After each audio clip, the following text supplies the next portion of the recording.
Bab 1, Tak Terduga, Sistem. Nama, Sistem Genius Peerless Penulis, Jerami juga gila Dao Chao Ye Feng Kuang. Plus mematikan mengatur ulang. Xiao Luo terbangun dari linglung dan mendapati dirinya terbaring di ranjang rumah sakit dengan bau desinfektan yang kuat di udara. Ini, rumah sakit. Mengapa aku di rumah sakit? Xiao Luo mengerutkan kening, sangat bingung, tetapi segera, dia perlahan mengingat apa yang telah terjadi.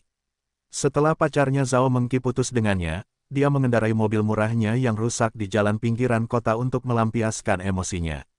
Jalan itu licin di hari-hari hujan, dan saat itu sudah larut malam. Dia mengalami kecelakaan seperti itu. Mobilnya yang melaju lebih dari 120 mil per jam keluar dari jalan dan jatuh ke lahan pertanian yang jatuh hingga 3 meter.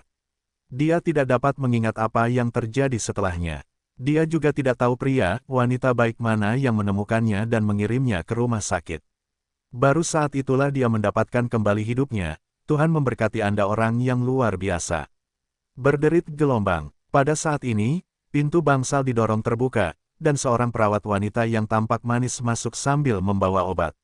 Ah, gelombang. Ketika melihat Xiao Luo, yang terbangun dan duduk di ranjang sambil mengerutkan kening dan bermeditasi, dia langsung berteriak keras. Obat cair di tangannya jatuh ke tanah dengan suara, krek, dan jatuh ke lantai. Dia tampak seperti melihat hantu, dengan mata terbuka lebar dan tangan kanannya gemetar, menunjuk ke Xiao Luo, kamu, bagaimana kamu bangun? WTF, apakah perawat ini baru? Kalau tidak, bagaimana bisa ada reaksi drastis seperti itu ketika melihat pasien bangun? Dia memeriksa dirinya sendiri dari atas ke bawah, ke kiri dan ke kanan, lalu merentangkan tangannya dan berkata, jelas.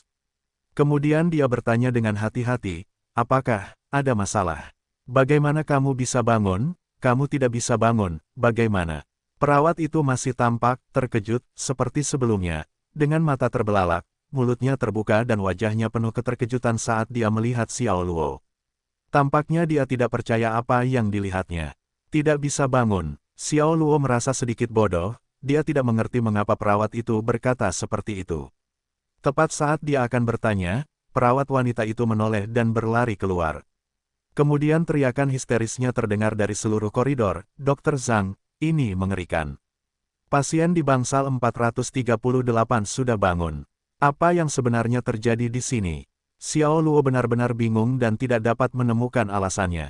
Dia juga merasa tidak bisa berkata apa-apa tentang nomor bangsalnya, karena angka 4 di 438 memiliki suara yang mirip dalam mengucapkan kematian, juga terkenal sebagai angka sial.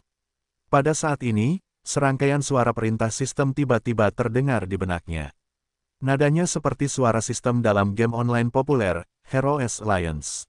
Ding, selamat kepada tuan rumah Xiao Luo karena memenangkan 10 poin. Apakah kamu ingin membuka mal untuk pertukaran? Xiao Luo tersentak kaget, apa sebenarnya keadaan ini? Sebagai pemuda baru di abad ke-21, sungguh bertentangan dengan akal sehat untuk percaya hal aneh seperti itu akan terjadi. Dia mengira itu adalah ilusi dan akibat gegar otak dari kecelakaannya, tetapi kemudian tiba-tiba sebuah jendela tirai cahaya muncul di depan matanya, yang seperti halaman dengan konten teknis yang cukup tinggi yang menunjukkan serangkaian informasi seperti yang ada di dalam game. Host, Xiao Luo, usia, 26.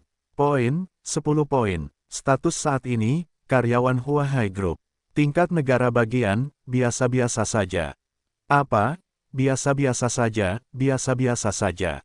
Melihat ini, Xiao Luo segera kembali ke dirinya sendiri, tidak yakin dalam hatinya, berkata, saya setidaknya seorang insinyur dari Huahai Manufacturing Group, oke. Jika insinyur, biasa-biasa saja, maka tidak ada seorang pun di dunia ini yang tidak biasa-biasa saja. Tampaknya telah mendengar suaranya, perintah sistem berbunyi lagi, ding, kemampuan komunikasi bahasa asing host rendah, tubuh host sakit, moralitas, kecerdasan, fisik dan kecantikan di bawah standar, seperti biasa-biasa saja. F***K, pikiran Xiao Luo dianggap sangat baik, tetapi dia tidak dapat menahan diri untuk tidak mengucapkan kata-kata kotor seperti itu saat ini.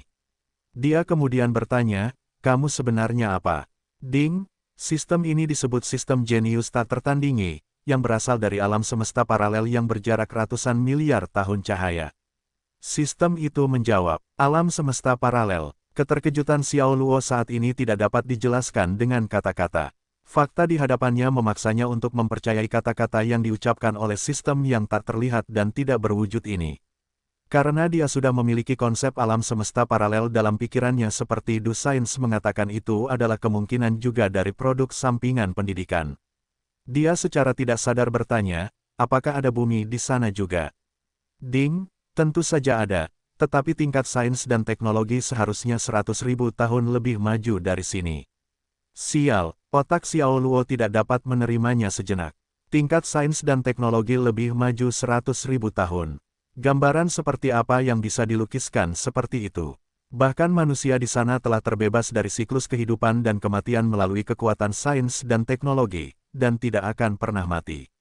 Ding! Sistem ini datang ke alam semesta ini karena turbulensi waktu dan ruang, parasit padamu di ambang kematian, terutama memberimu pembaruan kehidupan gratis. Suara sistem membawa pikirannya kembali ke kenyataan. Xiao Luo terkejut, dengan IQ-nya, episode sebelum kebangkitan sistem tiba-tiba menjadi jelas mengapa perawat yang melihat dirinya bangun menjadi begitu kasar. Alasannya adalah ini, karena pembaruan sistem, dia bangun ketika dia seharusnya tidak bangun secepat itu, atau dia bangun ketika dokter mendiagnosisnya sebagai tidak ada harapan alias mati, dengan demikian reaksi berlebihan perawat dapat dijelaskan. Setelah memikirkan hal ini, hatinya menjadi lebih teguh dan dia bertanya, apalagi yang bisa kamu lakukan untukku kecuali memperbarui hidupku? Ding, sistem ini bisa mengubahmu menjadi seorang jenius yang tak tertandingi. Jenius yang tak tertandingi. Apakah itu orang mesum yang tahu segalanya? Tanya Xiao Luo. Ding, itu bisa diterima. Berapa biayanya? Xiao Luo tidak percaya pada kue yang jatuh dari langit. Ding, dengan mengonsumsi poin untuk menukar berbagai kemampuan di mal, semakin maju kemampuannya, semakin banyak poin yang akan dikonsumsi. Dengan diperkenalkannya sistem, jendela tirai cahaya beralih ke mal, yang menunjukkan banyak kemampuan, seperti kemampuan bahasa asing, kemampuan bermain game, kemampuan memori, yang dapat dilihat sekilas di jendela yang melimpah ini di antara berbagai kemampuan. Setelah melihatnya sejenak, Xiao Luo merasa bahwa itu sedikit menyalahgunakan sistem, karena dari ribuan kemampuan yang ditampilkan di atas, tidak ada satupun yang dapat ditukar dengan hanya 10 poin. Sistem, dapatkah kamu memberitahuku, apa yang bisa aku tukarkan dengan 10 poin? Xiao Luo tidak mau menyerah, ingin mencoba apakah ini hanya ilusinya, atau semacam lelucon oleh sistem. Ding, 10 poin tidak dapat ditukar dengan kemampuan apapun. Garis hitam turun dari wajah Xiao Luo, apakah kamu bercanda? TL, garis hitam alias kerutan. Ding, poin dapat diperoleh. Tuan rumah tidak perlu khawatir. Poin dapat diperoleh. Mata Xiao Luo berbinar, bagaimana kamu mendapatkannya? Ding, kejutan, rasa ingin tahu, keterkejutan, yang disebabkan oleh tuan rumah. Akan secara otomatis dikenali dan diserap oleh sistem, dan kemudian secara otomatis diubah menjadi skor yang sesuai menurut kedalamannya. Begitu, Xiao Luo segera mengerti apa yang diinginkan sistem jenius tak tertandingi ini jelas untuk membiarkannya terus-menerus memasang faktor X, seperti berdandan seperti babi untuk memakan harimau, 10 poin tadi pasti diperoleh dari perawat. Peng, gelombang. Tiba-tiba, pintu bangsal didorong terbuka dengan keras, dan sekelompok besar dokter berpakaian jas putih menyerbu masuk. Ketika melihat Xiao Luo duduk di ranjang, mereka semua berdiri di tempat, ketakutan. Mata mereka terbuka lebar, menatap Xiao Luo dengan kaget. Xiao Luo melihat keterkejutan, kebingungan, dan keraguan di mata mereka. Bagaimana pasien bisa pulih dari shock septik, pecahnya usus dan pendarahan, memar hati dan limpa dalam waktu setengah hari? Tidak hanya itu, pasien juga menderita memar paru-paru ganda, patah tulang rusuk ganda bilateral, patah tulang tengkorak yang hancur, otot perut kanan yang robek, pendarahan gastrointestinal, patah tulang panggul. Bagaimana pasien bisa bangun dari cedera serius seperti itu? Tidak dapat dipercaya, ini adalah keajaiban medis. Kelompok dokter ini menatap Xiao Luo dengan sangat hati-hati seolah-olah dia adalah alien, terdiam karena keterkejutan dan kengerian yang tak terkatakan, termasuk perawat wanita yang berteriak sebelumnya. Xiao Luo sama terkejutnya, karena skornya dengan cepat naik menjadi 100 poin dari 10 poin sebelumnya. Namun tidak berhenti di situ, tetapi malah terus melonjak hingga 1001 poin, sebelum akhirnya stabil. Ding, Selamat kepada tuan rumah karena mendapatkan 991 poin. Apakah Anda ingin masuk ke mall untuk bertukar? Suara sistem terdengar. Xiao Luo berkedip dan tersadar kembali, memikirkan konstitusinya yang lemah, lalu bertanya, apakah ada sesuatu dalam sistem yang dapat meningkatkan kekuatanku? Kata-katanya baru saja terucap ketika konstitusi Raja Bayaran muncul di layar, tetapi harganya 1000 poin untuk ditukar. Jika dia membeli ini, seluruh poinnya akan habis. Apa ini? Xiao Luo bingung. Ding, konstitusi Raja Bayaran dapat memungkinkan tuan rumah untuk dengan cepat memiliki kemampuan Raja Tentara Bayaran, termasuk kekuatan keterampilan, pengalaman tempur, kemampuan reaksi, pengetahuan tentang senjata api, Del. Setelah ditukar, itu akan permanen dan efektif. Apakah tuan rumah akan menukarnya?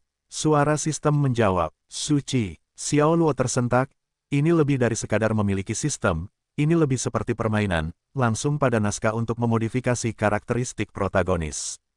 Tukar, dua kata ini keluar dari mulutnya. Dia masih tidak berani percaya sepenuhnya bahwa sistem itu nyata kecuali tubuhnya benar-benar menjadi lebih kuat saat ini. TL, dua kata seperti dalam aksara Cina. Ding, selamat kepada tuan rumah karena memperoleh konstitusi Raja Bayaran dengan mengonsumsi 1000 poin. Sistem berbunyi. Kelompok dokter di ruangan ini hanya saling memandang, karena mereka sama sekali tidak dapat melihat layar, mereka juga tidak dapat mendengar suara perintah sistem. Yang dapat mereka dengar hanyalah suara Xiao Luo.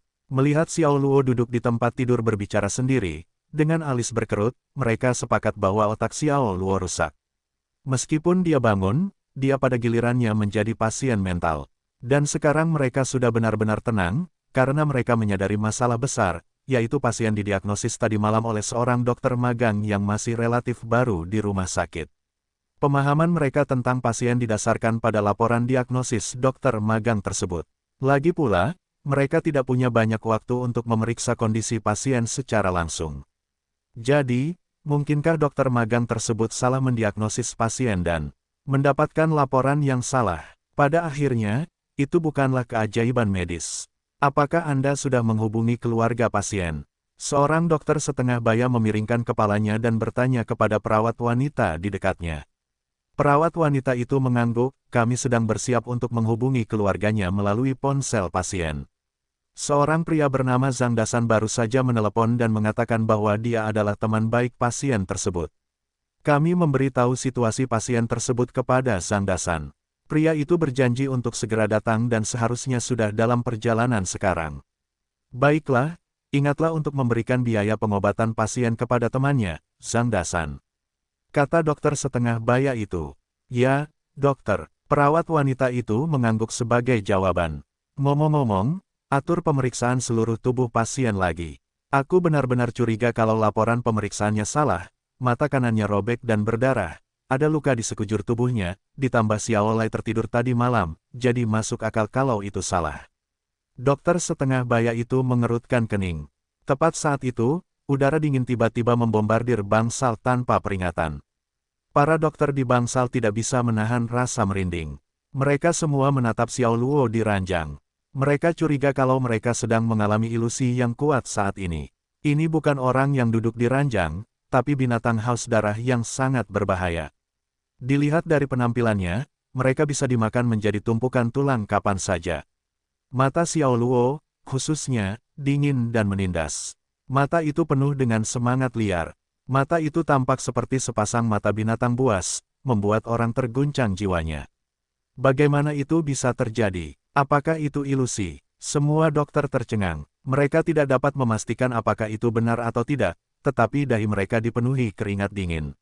Mereka tidak dapat memahami bagaimana temperamen seseorang berubah secara dramatis dalam sekejap.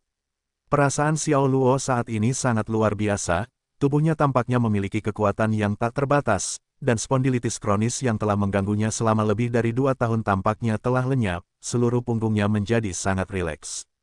Tubuhnya tidak pernah merasakan kenyamanan seperti itu sebelumnya. TL, omong-omong, spondilitis adalah radang tulang belakang.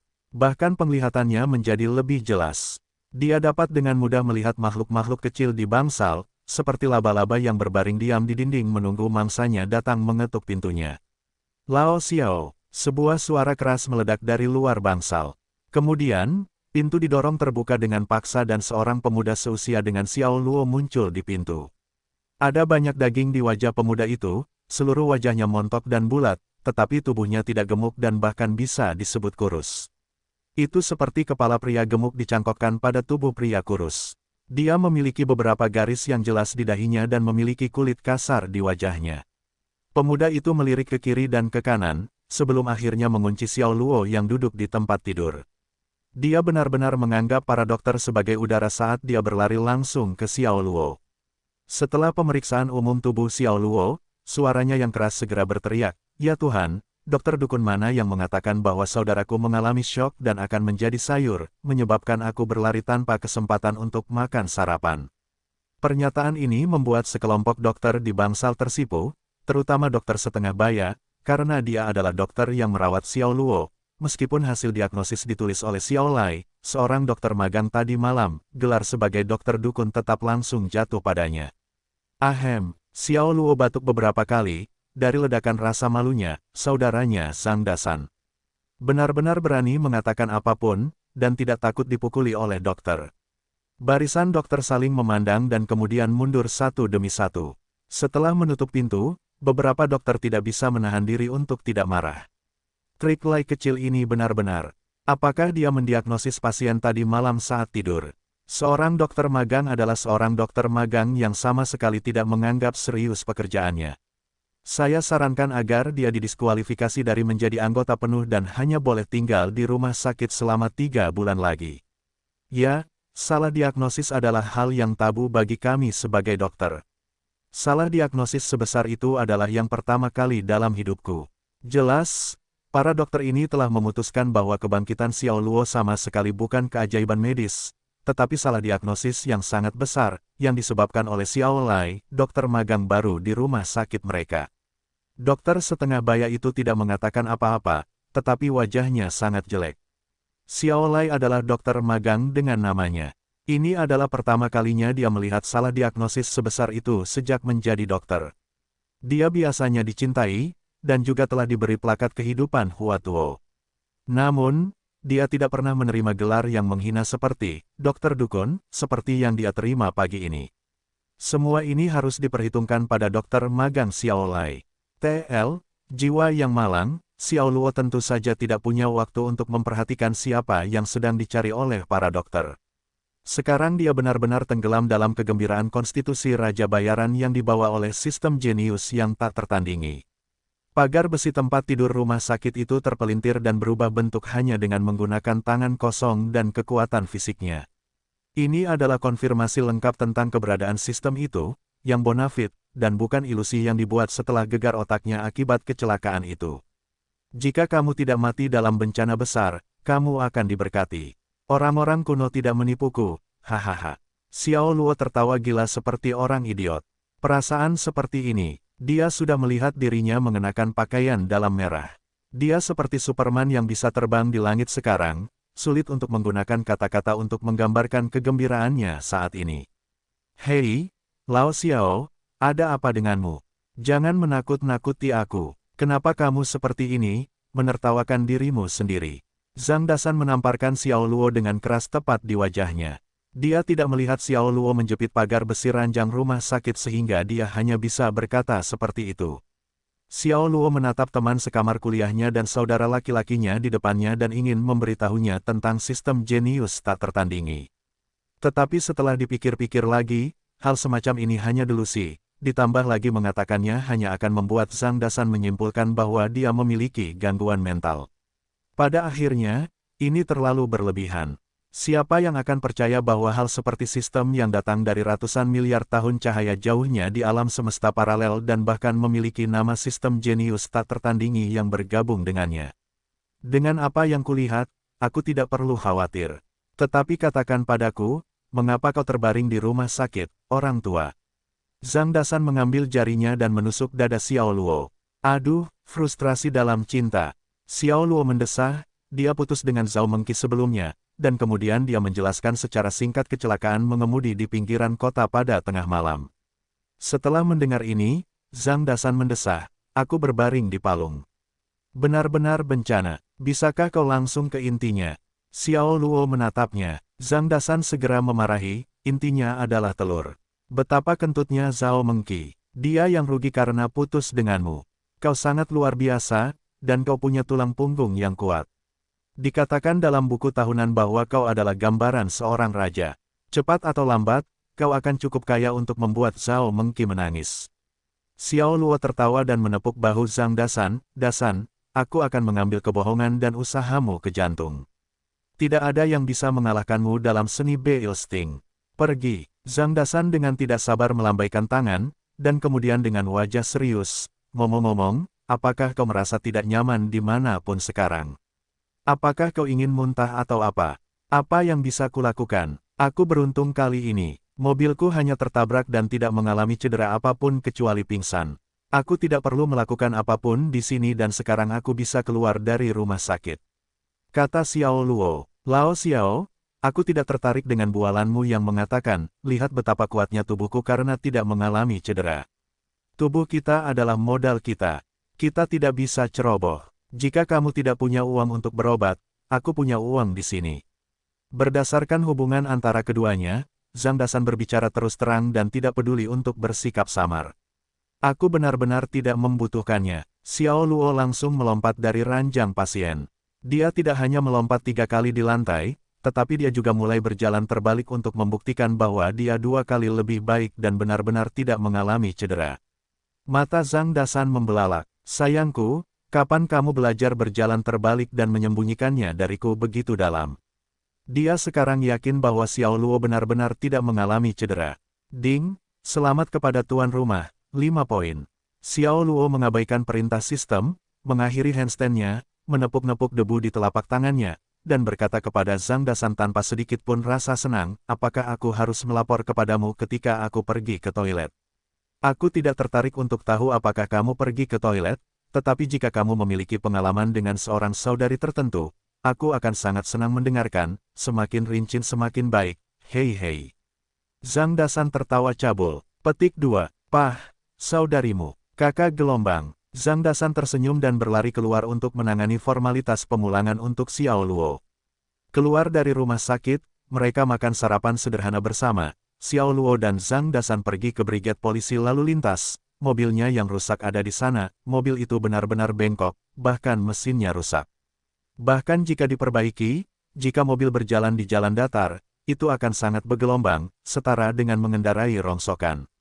Dia tidak punya pilihan selain mengajukan permohonan untuk membuangnya. Jangan khawatir tentang itu. Bukankah itu hanya satu mobil? Yang lama bisa pergi karena ada yang baru dan lebih baik yang akan datang, dan begitu juga pacar. Selalu ada mobil bagus dan wanita baik di dunia ini yang ditakdirkan untukmu, Lao Xiao. Zhang Dasan menghibur. Xiao Luo tersenyum dan tidak mengatakan apapun. Dia sekarang menjauh dari suasana hati yang sedih. Dia melihat banyak hal dan lebih tenang dari sebelumnya, setelah memperoleh konstitusi Raja Bayaran dan mengalami pengalaman hampir mati jika bukan karena sistem yang menyelamatkannya. Apakah kita akan pulang atau ke perusahaan? Zhang Dasan membuka pintu pengemudi Corolla miliknya sendiri dan bertanya pada Xiao Luo. TL, jika ada yang tertarik, ini mobilnya, https://www.google.com/search. Ki sama dengan Corolla dan New Windows sama dengan 1 dan klien sama dengan Mesh Android Huawei Rev 1 dan Pram sama dengan Inme dan SOS sama dengan LIMS dan TBM sama dengan Ish dan SA sama dengan X dan FET sama dengan 2 Ahuko G3 PDGX 73 Yahujun 4 Krup Mak garis bawah Aowak Sokeokak. Pergi ke perusahaan. Kamu benar-benar bisa diandalkan, bersikeras untuk bekerja setelah kecelakaan. Jika aku mayun, aku pasti akan memberimu berkat atas kerja kerasmu. Bukan untuk bekerja, untuk mengundurkan diri. Xiao Luo mengoreksi dengan cara yang tidak berdaya. Zhang Dasan mengerutkan kening, merasa sedikit bersemangat, apakah hanya karena Zhao Mengqi akan mengundurkan diri, tetapi bukankah itu agak terlalu tidak cerdas, orang tua. Xiao Luo menghela nafas, tanpa penjelasan, dia membuka pintu kopilot dan masuk ke dalam mobil. Sebenarnya, ide untuk mengundurkan diri sudah lama ada. Bekerja di pabrik manufaktur tidak hanya berulang setiap hari, tetapi juga kurang tantangan dan dia tidak dapat melihat jalan ke depan. Dia telah melakukan hal yang tidak terlalu memuaskan, jika bukan karena Zhao Mengqi juga bekerja di grup Huahai, dia akan memilih untuk pergi. Sekarang dengan sistem jenius yang tak tertandingi, dia tidak perlu membatasi kariernya di grup Huahai. Zhang Dasan tidak menjelaskan alasannya secara rinci. Ia masuk ke dalam mobil dan menyetir sepanjang jalan untuk mengantar Xiao Luo ke Huahai Group. Lao Xiao, tenang saja, kita ini laki-laki, tidak perlu bersedih dan tertekan untuk wanita yang tidak menghargai dirinya sendiri. Zhang Dasan berbicara lagi untuk menghibur Xiao Luo. Tenanglah, pikiranku, aku bisa menyesuaikan diri dengan baik. Xiao Luo merasa hangat di hatinya. Ngomong-ngomong, kamu menyetir dengan hati-hati, jangan ikuti langkahku dan mengalami kecelakaan. Bah, anjing tidak bisa mengeluarkan gading dari mulutnya. Aku akan kembali kepadamu saat aku punya waktu. Setelah berkata demikian, Zhang Dasan segera menginjak pedal gas. Ia melajukan Corolla-nya pergi. Xiao Luo memperhatikannya pergi, sampai bayangan mobil itu menghilang. Ia menoleh ke belakang lalu berbalik.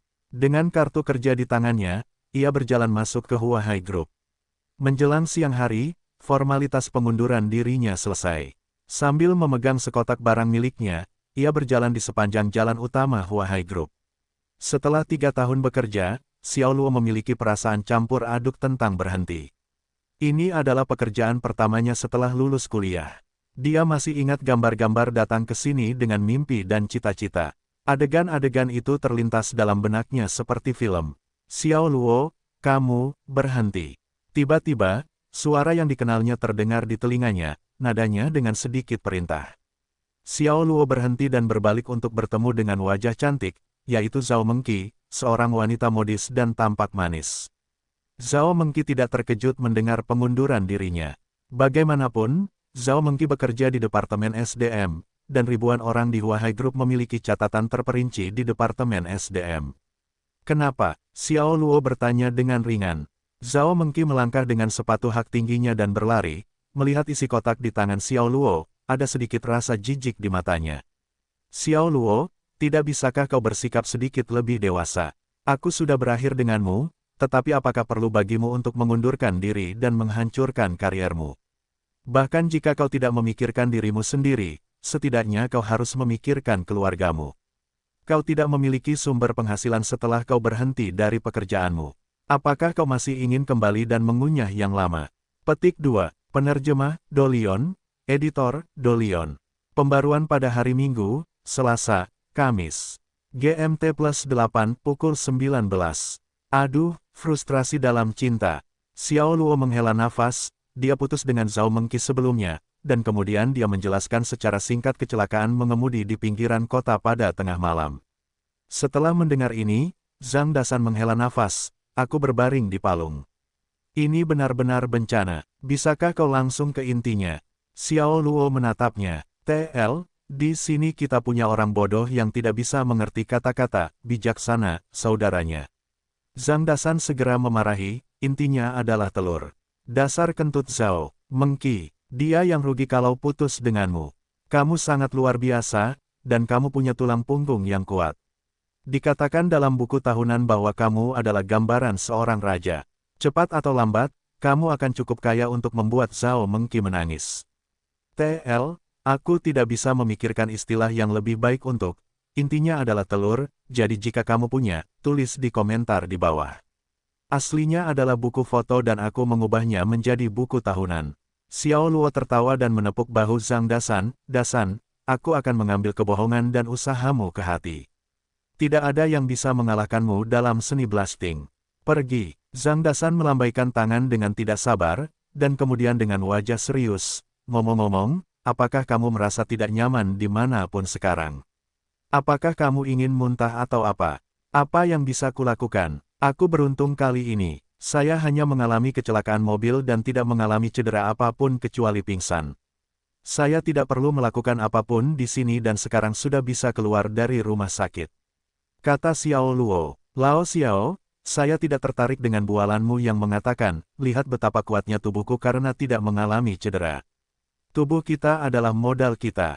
Kita tidak bisa ceroboh. Jika kamu tidak punya uang untuk berobat, aku punya uang di sini.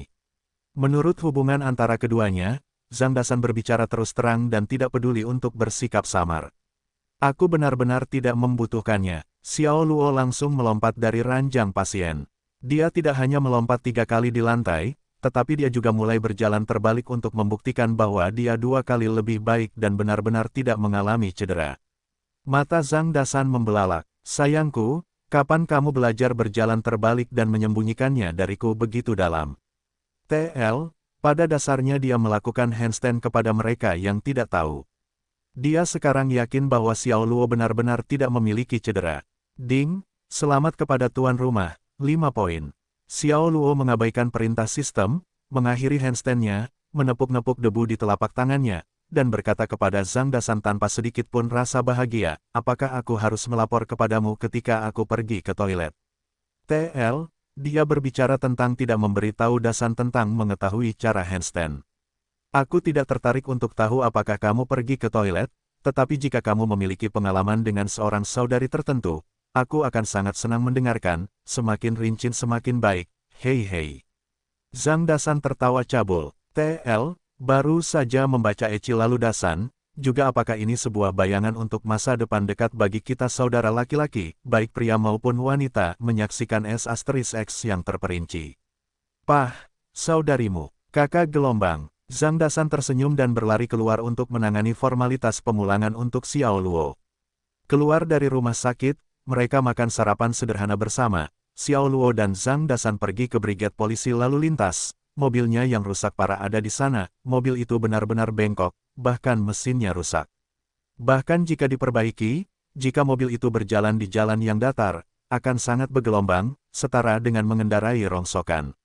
Dia tidak punya pilihan selain mengajukan permohonan agar mobil itu dibuang. Jangan khawatir tentang itu. Bukankah itu hanya satu mobil? Yang lama bisa pergi karena ada yang baru dan lebih baik yang akan datang, dan begitu juga pacar. Selalu ada mobil bagus dan wanita baik di dunia ini yang ditakdirkan untukmu, Lao Xiao. Zhang Dasan menghibur. Xiao Luo tersenyum dan tidak mengatakan apa-apa. Dia sekarang menjauh dari suasana hati yang sedih. Dia melihat banyak hal dan lebih tenang dari sebelumnya, setelah memperoleh konstitusi Raja Bayaran. Dan mengalami pengalaman hampir mati jika bukan karena sistem yang menyelamatkannya. Apakah kita akan pulang atau ke perusahaan?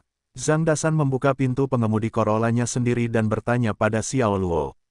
TL, jika ada yang tertarik, ini mobilnya, https://www.google.com/search. Ki sama dengan Corolla dan New Windows sama dengan 1 dan klien sama dengan Mesh Android Huawei Rev 1 dan Pram sama dengan InMe dan SOS sama dengan LIMS dan TBM sama dengan ISH dan SA sama dengan X dan FAT sama dengan 2 Ahuko G3 PDGX 73 Yahujun 4 Krup Mak garis bawah Aowak Sokeokak. Pergi ke perusahaan. Kamu benar-benar bisa diandalkan, bersikeras untuk pergi bekerja setelah kecelakaan. Jika aku Mayun, aku pasti akan memberimu berkat untuk kerja kerasmu. TL, Ma Yun juga dikenal sebagai Jack Ma adalah seorang maestro bisnis, investor, dan filantropis Tiongkok. Dia adalah salah satu pendiri dan ketua eksekutif Alibaba Group, konglomerat teknologi multinasional. Bukan untuk pergi bekerja, untuk mengundurkan diri. Xiao Luo mengoreksi dengan cara yang tidak berdaya. Zhang Dasan mengerutkan kening, merasa sedikit bersemangat, apakah hanya karena Zhao Mengqi akan mengundurkan diri? Tetapi bukankah itu agak terlalu tidak cerdas, orang tua? Xiao Luo menghela nafas, tanpa penjelasan, dia membuka pintu kopilot dan masuk ke dalam mobil. TL, tidak ada istilah untuk kopilot di komentar. Sebenarnya, ide untuk mengundurkan diri sudah ada sejak lama. Bekerja di pabrik manufaktur tidak hanya mengulang setiap hari, tetapi juga tidak memiliki tantangan dan dia tidak dapat melihat jalan ke depan. Dia telah melakukan hal yang tidak terlalu memuaskan.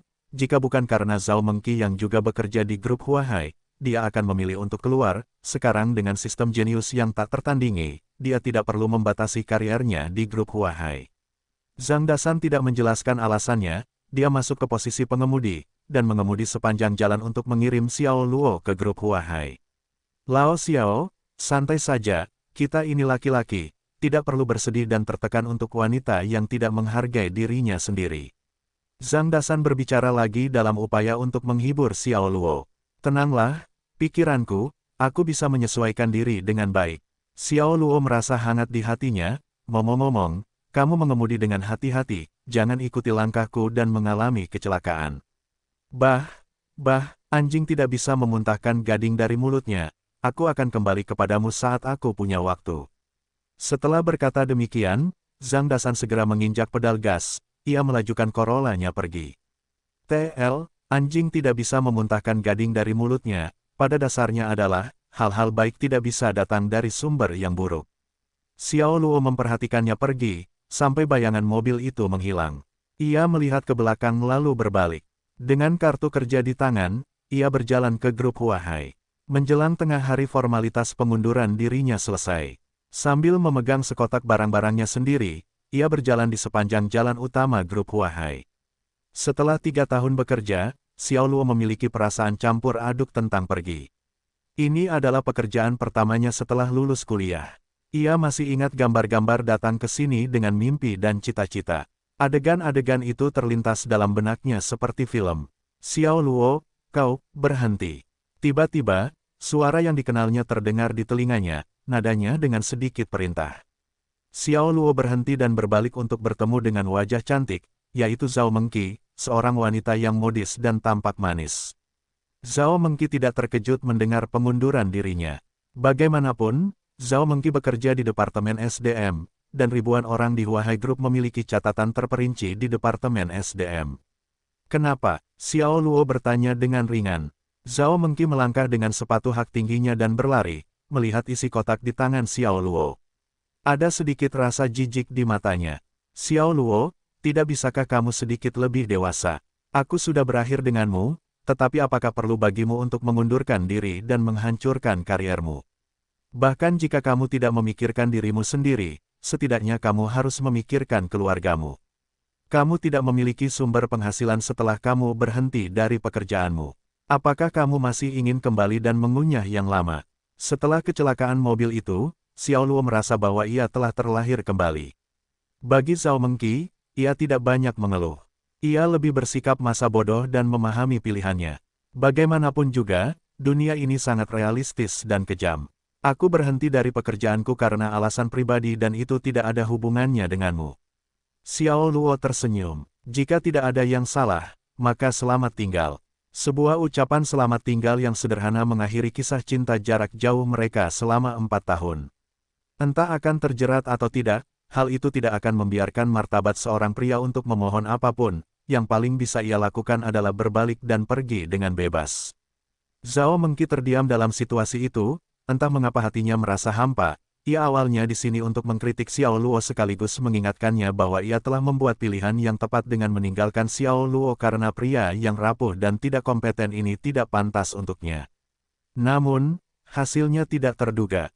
Xiao Luo tidak memohon padanya untuk tidak meninggalkannya, ia juga tidak memiliki perasaan sedih. Tiba-tiba hal ini membuatnya merasa sedikit kesal, karena seharusnya tidak seperti ini. Xiao Luo, jangan bersikap seolah-olah kamu tidak peduli. Aku tahu kamu sangat membenciku, tetapi inilah kenyataannya.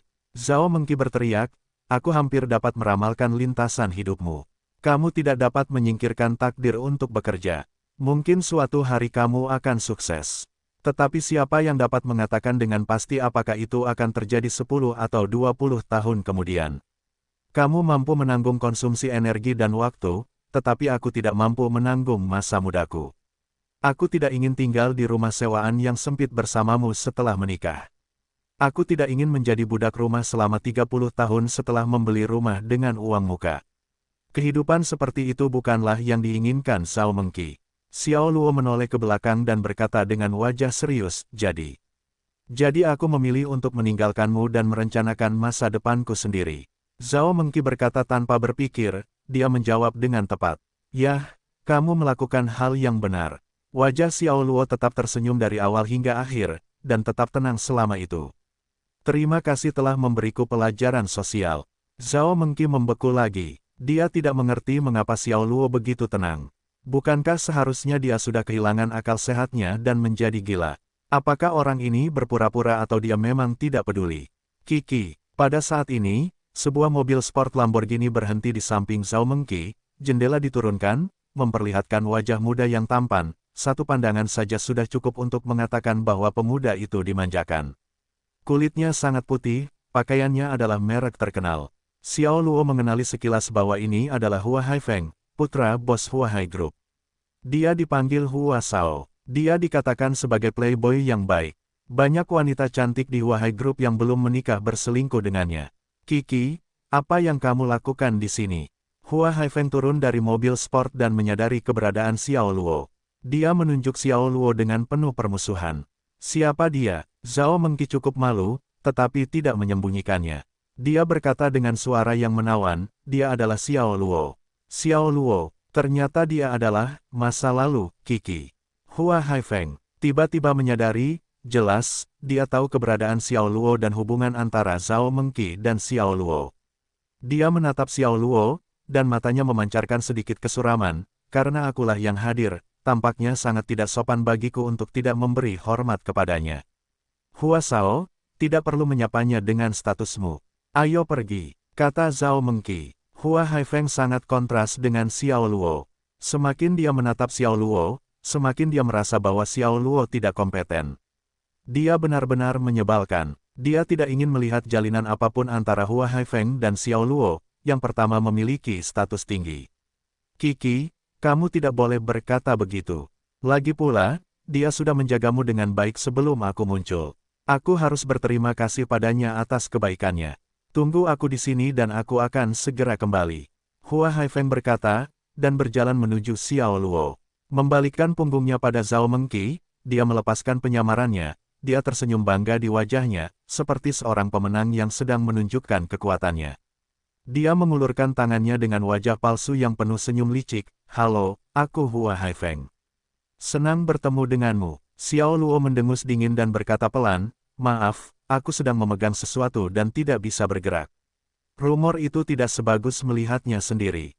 Sekarang setelah dia melihat Hua Haifeng yang asli, dia sepenuhnya percaya bahwa rumor buruk tentang Hua Haifeng itu benar. Bahkan dari kejauhan, dia mencium bau busuk manusia. Xiao Luo, merupakan kehormatan bagimu bagi Hua Shao untuk berjabat tangan denganmu. Mengapa kamu begitu bodoh? Zhao Mengqi sangat marah. Di depan kedua pria itu, dia mengatakan ini untuk juga menunjukkan pendiriannya yang teguh di pihak Hua Haifeng. Xiao Luo menutup telinga terhadap Zhao Mengqi tetapi dia masih kecewa. 4 tahun perasaan, dia telah menjadi korban dari pendekatan Zhao Mengqi. Dia tiba-tiba merasa buta selama 4 tahun ini. Dia juga merasa bahwa dia tidak layak untuk 4 tahun perasaan ini. Pada saat ini, Hua Haifeng tertawa, kakak Xiao Luo memiliki banyak karakter. Saya sangat menghargainya. Ngomong-ngomong, apakah kamu tertarik menjadi asistenku? Aku dapat memastikan gaji tahunanmu adalah $200.000. Tentu saja, dia tidak mengundang Xiao Luo untuk menjadi asistennya dengan tulus. Sebaliknya, dia mengambil kesempatan ini untuk menertawakan dan menindak Xiao Luo dengan sengaja. Setelah mengambil kue dari tangan orang lain dan memakannya di depan orang lain, dia akan merasa sangat puas. Tidak tertarik, Xiao Luo menjatuhkan 3 kata dan berbalik untuk pergi. TL, dalam karakter Cina jadi 3 kata. Mata Hua Haifeng sedikit menyipit dan di dalamnya ada cahaya dingin, tunggu. Dia berjalan dan mendekatkan mulutnya ke telinga Xiao Luo, memperlihatkan wajah aslinya. Dengan cara yang dingin dia berkata, wanita Anda sangat baik tadi malam, tubuhnya sangat bagus, saya mencoba 36 gerakan padanya lagi dan lagi. Saya tidak berpikir Anda sebodoh ini, pembicaraan paksa Anda padanya selama 4 tahun cinta tidak pernah mencapainya, pada akhirnya itu adalah pengambilan yang cukup murah, hei. Selamat, Anda telah menciptakan wanita lain untuk masyarakat ini. Xiao Luo menjawab tanpa kesedihan, tanpa kegembiraan, dia hanya menjawab dengan senyuman. Ekspresi Hua Haifeng membeku seketika. Dia tidak pernah menyangka reaksi Xiao Luo begitu membosankan, yang membuatnya segera merasakan rasa frustrasi yang kuat. Dia mengulurkan tangannya, meraih bahu Xiao Luo dan menggertakkan giginya. Apakah kamu tidak marah sama sekali? Kata-kata provokatif ini terdengar seperti kata-kata orang bodoh yang tidak tahu apa-apa di telinga Xiao Luo, mengejek, dia sekarang adalah wanitamu. Apakah kamu gila untuk memberitahu pria lain tentang kehidupan pribadimu? Ngomong-ngomong, jika ada waktu lain, kamu mungkin juga mengundangku langsung ke tempat kejadian untuk menontonnya. Aku pasti akan bertepuk tangan dan menyemangatimu di dekat sini. Hua Haifeng menyadari pada saat ini bahwa, ya, dia adalah pria Zhao Mengqi sekarang. Ketika Xiao Luo mengalahkannya dalam pertempuran kata-kata, Hua Haifeng segera menjadi marah karena malu. Dia mencengkeram keras Xiao Luo dan berteriak dengan dingin, "Sampah, apa yang kamu katakan?" Xiao Luo tampak dingin, "Lepaskan." Dua kata sederhana itu, membuat Hua Haifeng merasa seperti dia jatuh ke dalam gua es dan menggigil tak terkendali di sekujur tubuhnya. Terutama ketika dia bertemu mata Xiao Luo, rambutnya berdiri. Bagaimana mata anak laki-laki ini bisa begitu dingin? Hati Hua Haifeng begitu marah sehingga dia tidak percaya bahwa mata Xiao Luo dapat membuatnya merasa takut. Alam bawah sadarnya menyuruhnya untuk bersikap santai, tetapi Zhao Mengqi berdiri di belakangnya, akan sangat memalukan jika melakukannya, ditambah lagi dia juga tidak percaya bahwa dengan adanya grup Hua Hai di belakangnya, Xiao Luo tidak akan berani melakukan apapun padanya. Jika aku tidak bersikap santai, lalu bagaimana? Apakah kau ingin memukulku? Ayolah, tuan muda ini akan meminjamkanmu puluhan keberanian sekarang, lihat apakah kau berani. Suaranya tiba-tiba berakhir, karena Xiao Luo menepisnya dengan kekuatan batinnya dan kemudian menendangnya tanpa ampun di dada. Kaki kanan Xiao Luo menghantam dada Hua Haifeng dengan kuat, dan kekuatan benturan yang besar melonjak dengan titik persimpangan sebagai pusatnya.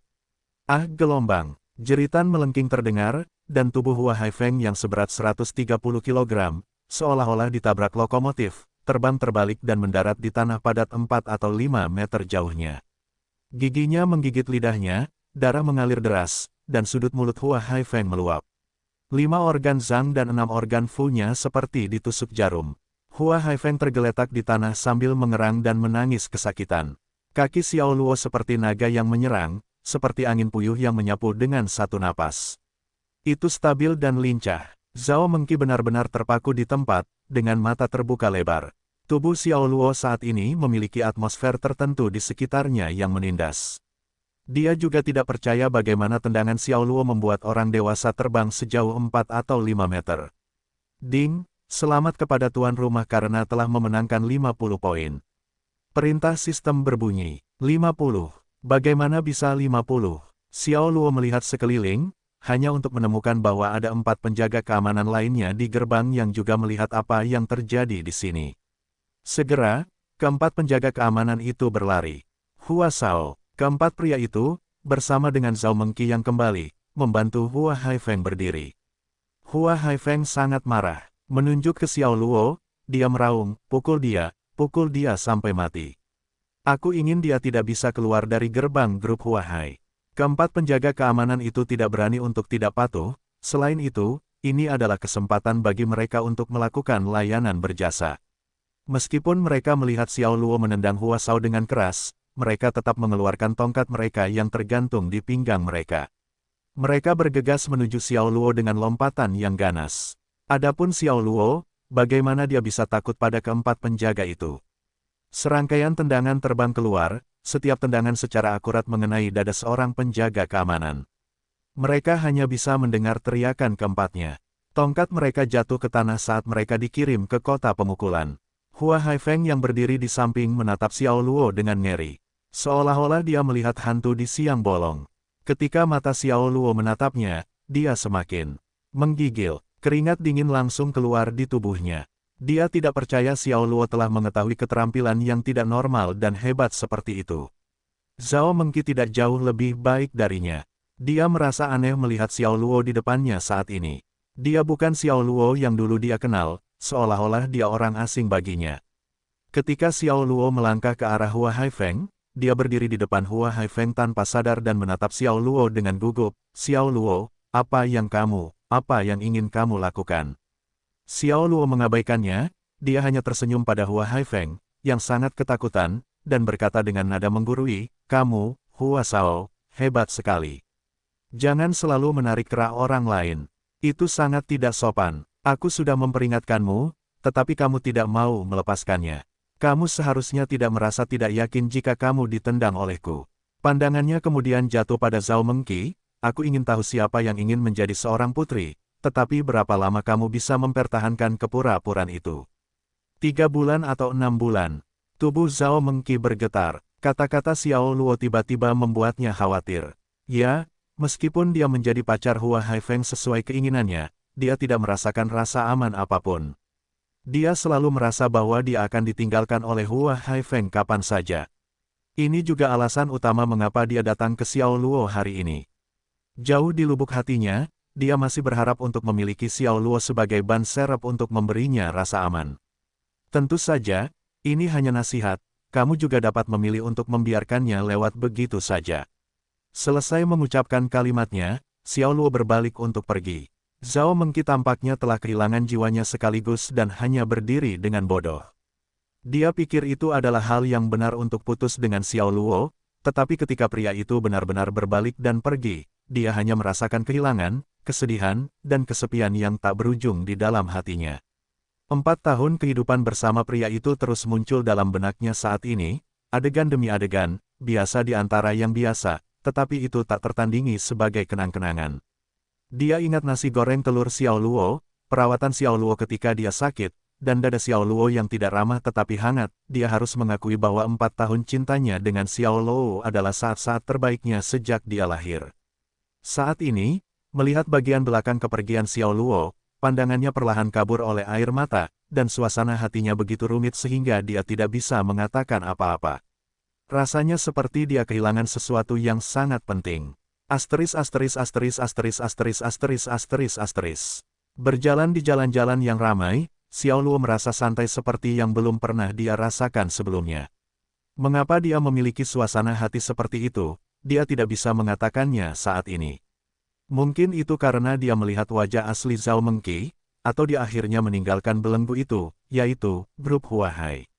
Beberapa saat kemudian, dia tiba di pintu sebuah pusat perbelanjaan, dan matanya menyimpang di sudut alun-alun. Di sana, seorang gadis kecil berpakaian compang camping, berusia sekitar 7 atau 8 tahun, sedang mengemis dari para turis. Gadis kecil itu tidak terawat, rambut hitam panjangnya kotor dan berantakan, dan kusut di seluruh tubuhnya. Kakinya bengkok seperti orang sakit, dan otot-otot di kakinya sangat mengecil. Dia tidak bisa berjalan tegak, dan dia hanya bisa mengandalkan kedua tangannya yang kecil, seperti anjing laut kecil yang malang, mendorong mangkuk kecil yang compang camping ke depan perlahan-lahan. Celana panjangnya terseret-seret di tanah, tertutup debu, dan tampak seperti 2 kain lap kotor. Beberapa saat kemudian, gadis pengemis kecil itu berdiri, mangkuk kecil lusuh itu bergoyang pelan dan terdengar suara koin-koin yang berdenting mengenai tepi mangkuk. Xiao Luo menundukkan kepalanya dan menatap gadis kecil itu. Meskipun seluruh tubuh gadis kecil itu kotor dan bahkan ada bau yang menyengat di tubuhnya, matanya seterang bintang di langit malam. "Kakak, tolong berbaik hati dan pinjami aku beberapa dolar." Gadis kecil itu terdengar penuh harap. Xiao Luo melihat keadaannya, lalu meletakkan kotak yang dibawanya, mengeluarkan uang 20 dolar dari sakunya dan menaruhnya di dalam mangkuk. "Terima kasih, kakak, Buddha akan memberkatimu." Gadis kecil itu bersujud dan melipat tangan kecilnya. Orang-orang Jiang percaya pada agama Buddha, dan tidak ada yang salah dengan ucapan terima kasih gadis kecil itu. Xiao Luo menganggapnya sangat pintar dan cerdas, jadi dia mengeluarkan uang 200 dolar dan memasukkannya ke dalam saku gadis kecil itu. "Pulanglah cepat dan biarkan keluargamu membelikanmu makanan lezat." Dia benar-benar merasa bahwa gadis kecil itu menyedihkan meskipun masih sangat muda, namun dia menderita seperti ini. "Pulang." Tubuh mungil gadis kecil itu sedikit bergetar, dan matanya yang cerah berubah menjadi kusam sesaat. Dia bergumam pada dirinya sendiri sebelum mengatakan kepadanya, "Aku tidak punya rumah." Pada usia dini, dia menunjukkan kesedihan dan keheningan yang besar, dan matanya merah. Pengalamannya dalam hidup sudah setara dengan remaja rumah kaca. Xiao Luo bingung, setiap orang memiliki keluarga dan orang tua. "Mengapa kamu tidak memiliki keluarga?" Gadis kecil itu menggelengkan kepalanya, lalu dia tersenyum kuat dan mengubah topik pembicaraan. "Kakak laki-laki ini adalah pria yang baik, terima kasih." Selesai mengatakan itu, dengan susah payah dia mulai menggerakkan tubuh mungilnya, dan berjuang ke kejauhan. Xiao Luo merasa gadis kecil itu sangat aneh, dia merasa ada cerita yang perlu didengar. Setelah merenungkannya, dia kemudian diam-diam menindaklanjutinya. Akhirnya, gadis kecil itu tersandung ke gang gelap di mana seorang pria dengan wajah dingin sedang menunggu. Ketika dia melihatnya kembali, pria itu meletakkan pisau lipat di sakunya, lalu dia pergi ke gadis kecil itu dan melihat ke bawah ke mangkuk pecah tempat gadis kecil itu mengemis. Dia marah dan menendang gadis kecil itu ke samping. "Bajingan, Kamu hanya akan bekerja sebanyak ini setelah meminta begitu banyak uang. Kamu tidak mau makan hari ini, kan? Jika kamu tidak berani meminta uang dari para turis itu, aku akan memberimu pelajaran hari ini. Pria marah dengan wajah ganas itu menyingsingkan lengan bajunya dan bergegas, mencengkeram rambut gadis kecil itu dan mengangkatnya ke udara. Sakit, sakit. Kaki gadis kecil itu terangkat dari tanah, dan rasa sakit yang hebat membuatnya menangis dengan getir. Menangis. Apa gunanya? Menangis lagi, biarkan aku memberimu pelajaran. Pria itu menamparkan gadis itu dengan, "Pak," yang keras sebelum mengirim tamparan lagi. Satu tamparan demi tamparan membombardir wajah gadis kecil itu tanpa rasa takut. Gadis kecil itu hanya menahan rasa sakit dan menggertakkan giginya untuk menahan diri agar tidak menangis keras, tetapi air matanya terus mengalir dan wajahnya membengkak dengan kecepatan yang terlihat oleh mata telanjang. "Lepaskan dia." Tiba-tiba terdengar suara dingin dan keras di gang kosong itu. Pria itu menoleh dan hanya melihat wajah dengan fitur wajah biasa tetapi dengan semangat heroik di alisnya. Kemudian dia berkata dengan marah, "Bukan urusanmu bagiku untuk mendisiplinkan putriku. Urus saja urusanmu sendiri, keluar dari sini. Sudah kubilang lepaskan dia." Xiao Luo mengejar dengan dingin, momentumnya tiba-tiba meningkat. Pria itu tiba-tiba merasakan hawa dingin yang membekukan, hawa dingin yang mengalir di tulang punggungnya. Dia merasa seperti seekor katak yang diawasi oleh ular berbisa. Dia berada di tepi situasi yang sangat berbahaya dan melangkah mundur tanpa terkendali. Lidah pria itu keluh, tetapi Xiao Luo telah kehilangan kesabarannya. Tubuhnya berubah menjadi kilatan petir hitam dan menyerbu pria itu, berkedip pada jarak 7 atau 8 meter hanya dalam waktu beberapa saat. Pria yang dilanda kepanikan itu hanya melihat kilatan di depan matanya. Sebelum dia bisa memberikan tanggapan yang efektif, sebuah tangan terkepal menyambut wajahnya. Kemudian, rasa sakit yang tajam membuncah di otaknya. Tubuhnya terlempar ke belakang, tak terkendali, dan terbang keluar dengan gigi berdarah yang membumbung tinggi dari mulutnya. Gadis kecil itu jatuh dari genggaman pria itu dan ditangkap dengan kuat oleh Xiao Luo. Ketika dia mengetahui bahwa itu adalah kakak laki-laki yang baru saja memberinya banyak uang, gadis kecil itu tertegun sebelum menangis. "Apakah dia ayahmu?" Xiao Luo menunjuk ke pria itu dan bertanya. Gadis kecil itu menggelengkan kepalanya dengan cepat dan terisak, "Tidak, dia telur besar yang jahat. Dia mematahkan kakiku dan memaksaku untuk meminta uang." "Kakak, kamu panggil polisi dan Paman Cha. Bisakah kamu memanggil polisi dan Paman Cha untuk membawanya pergi? Aku ingin pulang. Aku merindukan orang tuaku." Menangis kesedihannya, tubuh mudanya gemetar. Xiao Luo segera mengerti bahwa gadis kecil itu diculik oleh para pedagang manusia, dan kemudian orang-orang ini secara brutal mematahkan kakinya, tiba-tiba mengubah orang yang sehat menjadi orang cacat yang menyedihkan dan melemparkannya ke jalan mengemis sebagai sapi perah. Pada titik ini, pria itu telah memanjat dari tanah, memuntahkan darah di mulutnya, mengeluarkan pisau lipat dari sakunya, dan melotot jahat ke arah Xiao Luo. "Nak, kau berikan dia padaku sekarang, semuanya bisa didiskusikan. Kalau tidak ayah ini akan membunuhmu dengan pisauku ini. Aku ingin tahu, bagaimana kau akan membunuhku." Ketika Xiao Luo melangkah keluar, pria itu hanya mendengar, bang. Tanah padat terbelah di bawah kaki Xiao Luo, dan retakan yang tak terhitung jumlahnya menyebar dari kakinya ke semua sisi seperti jaring laba-laba. Gudong gelombang. Pria itu menelan ludah dan berpikir, dari mana monster ini datang.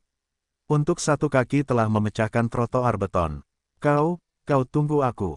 Pria itu melontarkan komentar kejam dan melarikan diri. Dia tidak menyangka tubuhnya akan lebih kuat dari trotoar beton.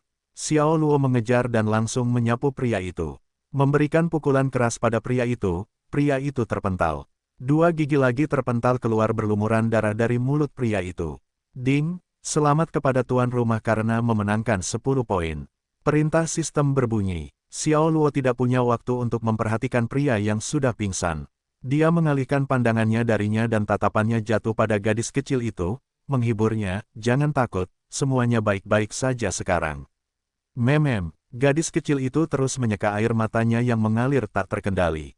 Setengah jam kemudian, Xiao Luo muncul di Biro Keamanan Publik bersama gadis kecil itu. "Kamu tinggal di sini, dan polisi dan Paman Cha akan membawamu pulang dan membawamu ke orang tuamu." Xiao Luo sudah melakukan apa yang dia bisa dan sudah waktunya untuk pergi. "Kakak, terima kasih." Gadis kecil itu sangat bijaksana. Dia tahu bahwa dia telah bertemu dengan orang baik, kalau tidak, dia pasti masih menderita di tangan para pedagang manusia itu. Xiao Luo tersenyum padanya dan kemudian berjalan keluar dari kantor polisi ditemani oleh seorang polisi dan petugas polisi yang lebih tua. Tuan Xiao Luo, yakinlah bahwa kami pasti akan mengirimnya kembali ke orang tua kandungnya. Tolong, ini adalah tugas dan tanggung jawab kami sebagai petugas polisi dan inspektur. Tidak ada masalah. Petugas polisi, yang menyambut Xiao Luo dengan wajah penuh senyum itu dengan hikmat menjabat tangannya. Sekarang, masyarakat ini membutuhkan lebih banyak orang seperti Tuan Xiao Luo. Dengan cara ini, akan ada lebih sedikit kejahatan. Xiao Luo tidak berbicara, dia hanya mengangguk, lalu bangkit dan pergi. Di gerbang kantor polisi, seorang polisi wanita mendekat. Polisi wanita itu pasti memiliki sesuatu yang mendesak untuk dilakukan. Dia pergi dengan tergesa-gesa. Jika bukan karena reaksi cepat Xiao Luo, keduanya pasti sudah bertabrakan. Namun, meskipun begitu, keduanya masih saling menyerempet bahu. Polisi wanita itu berbalik, begitu pula Xiao Luo. Tatapan mata keduanya bertemu. Tubuh yang pertama bergetar, sementara yang terakhir menanggapi dengan tenang dengan senyum minta maaf dan kemudian pergi tanpa melihat ke belakang. Petugas senior. Polisi dan petugas polisi yang menyambut Xiao Luo datang pada saat ini dan menyapa polisi wanita itu. Polisi wanita itu menunjuk ke punggung Xiao Luo dan bertanya, siapa pria itu? Dia pria yang baik, kata petugas polisi pria itu sambil tersenyum. Pria yang baik, polisi wanita Zeng, ketika tatapan mereka bertemu dengan jelas merasakan dingin yang menyesakkan dari Xiao Luo. Seluruh tubuhnya ditutupi dengan lapisan bulu kuduk merinding. Mata pihak lain, dia melihat dingin itu hanya sekali dan itu dari seorang bandar narkoba. Tidak, dia salah, itu lebih menakutkan daripada tatapan bandar narkoba itu. Polisi laki-laki itu mengangguk dan tersenyum, dia menyelamatkan seorang gadis kecil dari anggota geng kulit hitam yang ahli mengendalikan anak-anak agar mengemis. Dia orang baik, begitu. Kewaspadaan polisi wanita itu terhadap Xiao Luo tiba-tiba menghilang dan dia mengalihkan pandangannya dari punggung Xiao Luo. Ngomong-ngomong, di mana gadis kecil itu? Dia ada di biro kita. Baiklah, ini seharusnya menjadi potongan dari organisasi mereka. Selama kita hati-hati merobeknya, kita bisa menangkap semua geng kulit hitam dan sosial yang mengendalikan anak-anak agar mengemis di River City. Mata polisi wanita itu memancarkan kilatan keadilan, dia kemudian dengan cepat berjalan ke gedung kantor polisi. Kembali ke rumah sewaannya, Xiao Luo menjelajahi pusat perbelanjaan sistem. Dia sekarang memiliki total 200 poin. Setelah menukarnya dengan penguasaan bahasa asing, dia memiliki kemampuan lain tetapi itu mengosongkan poinnya kurang lebih. Untungnya, kemampuan bahasa asing ini tidak hanya mengacu pada bahasa Inggris saja, tetapi juga mencakup bahasa Rusia, Prancis, Jerman, Del. Sebenarnya lebih dari selusin bahasa asing. Xiao Luo secara pribadi menemukan lebih dari selusin film dalam bahasa yang sesuai untuk ditonton dan menguji kemampuannya, dan menemukan bahwa dia tidak hanya dapat memahaminya sepenuhnya, tetapi dia juga dapat dengan lancar mengulangi dialog karakter dalam film tersebut. Kemampuan ini seharusnya sangat membantu dalam mencari pekerjaan. Xiao Luo cukup puas. Ding rin rin gelombang. Pada saat ini, teleponnya berdering. Xiao Luo melihat bahwa itu adalah saudara perempuannya Xiao Ruyi, yang adalah seorang perawat. Tidak lama setelah tombol jawab ditekan, suara Xiao Ruyi datang dari ujung telepon yang lain. Kakak, aku mendengar dari Zhang Dasan, apakah kamu putus dengan Zhao Mengqi? Xiao Luo mengerutkan kening pada apa yang menyambutnya. Zhang Dasan ini dan mulutnya yang besar benar-benar tidak dapat menyembunyikan rahasia apapun. Dia tidak punya pilihan selain menjawab. Aku punya firasat baik tentangnya. Pertama kali aku melihat Zhao Mengqi, aku benar-benar merasa bahwa dia bukan wanita yang baik. Tasnya bermerek terkenal, dan pakaiannya bernilai ribuan dolar. Tubuhnya berbau parfum dan wajahnya tampak tajam. Jika kamu menikah dengannya, kamu pasti akan mengalami masa sulit dan keluargamu tidak akan pernah memiliki kehidupan yang baik. Kata Xiao Ruyi. Xiao Luo terdiam dan meninggikan suaranya. Xiao Ruyi, aku baru saja putus dengannya tetapi di sini kamu tanpa sepatah kata pun penghiburan, dan malah berbicara tentang perasaanmu. Sekarang, aku benar-benar meragukan apakah kamu adalah saudara perempuanku. Kakak, aku 200% saudara perempuanmu, karena sebagai saudara perempuanmu, aku hanya peduli dengan kehidupan masa depanmu dan mengatakannya begitu saja, hihi. Xiao Rui terkekeh, ngomong-ngomong, kami baru saja merekrut beberapa perawat muda dan cantik di sini. Ketika kamu punya waktu, aku akan memperkenalkanmu kepada mereka. Mereka jelas lebih baik daripada Zhao Mengqi. Xiao Luo hampir memuntahkan teh yang baru saja diminumnya di mulutnya, jalani hidup yang baik bersama Tang Ren dan jadilah pasangan yang baik. Jangan khawatirkan saudaramu. Ayolah, aku hanya menganggapmu sebagai saudara laki-laki, hidupmu lebih besar dari langit, aku tidak peduli, ketika kita berlibur, aku akan membawa seorang gadis yang aku suka untuk menemuimu, itu sudah beres, aku sedang bekerja sekarang, selamat tinggal. Sebelum Xiao Luo bisa menolak, Xiao Rui sudah menutup telepon.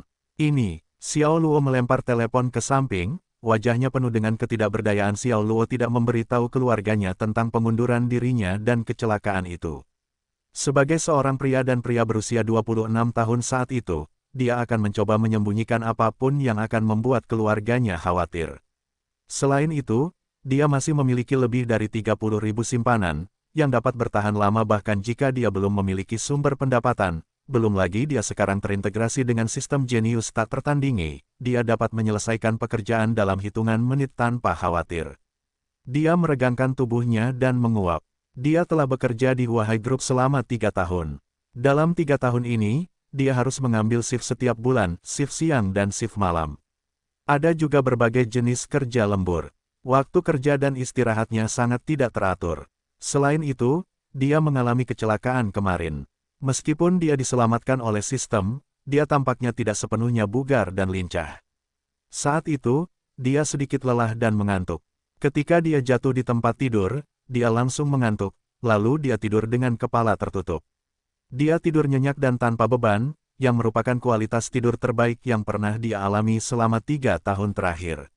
Ketika dia bangun, waktu sudah menunjukkan pukul 9 malam. Setelah mandi, dia keluar untuk makan camilan tengah malam untuk mengatasi rasa laparnya. Kemeja hitamnya dipadukan dengan celana panjang hitam ramping, membuatnya tampak gelap dari ujung kepala sampai ujung kaki, memberikan kesan misterius kepada orang-orang. Tempat yang dia pilih untuk makan camilan tengah malamnya adalah di sebuah warung kecil. Pemilik warung itu adalah pasangan setengah baya. Sang suami memanggang sementara sang istri memasak beberapa produk tepung, mie, menyajikan bir dan minuman. Bisnisnya cukup bagus. Xiao Luo sering datang ke sini untuk makan. Seiring berjalannya waktu, dia kini menjadi akrab dengan pasangan setengah baya itu. Datang, sang suami menyapanya dengan hangat, sama seperti dulu.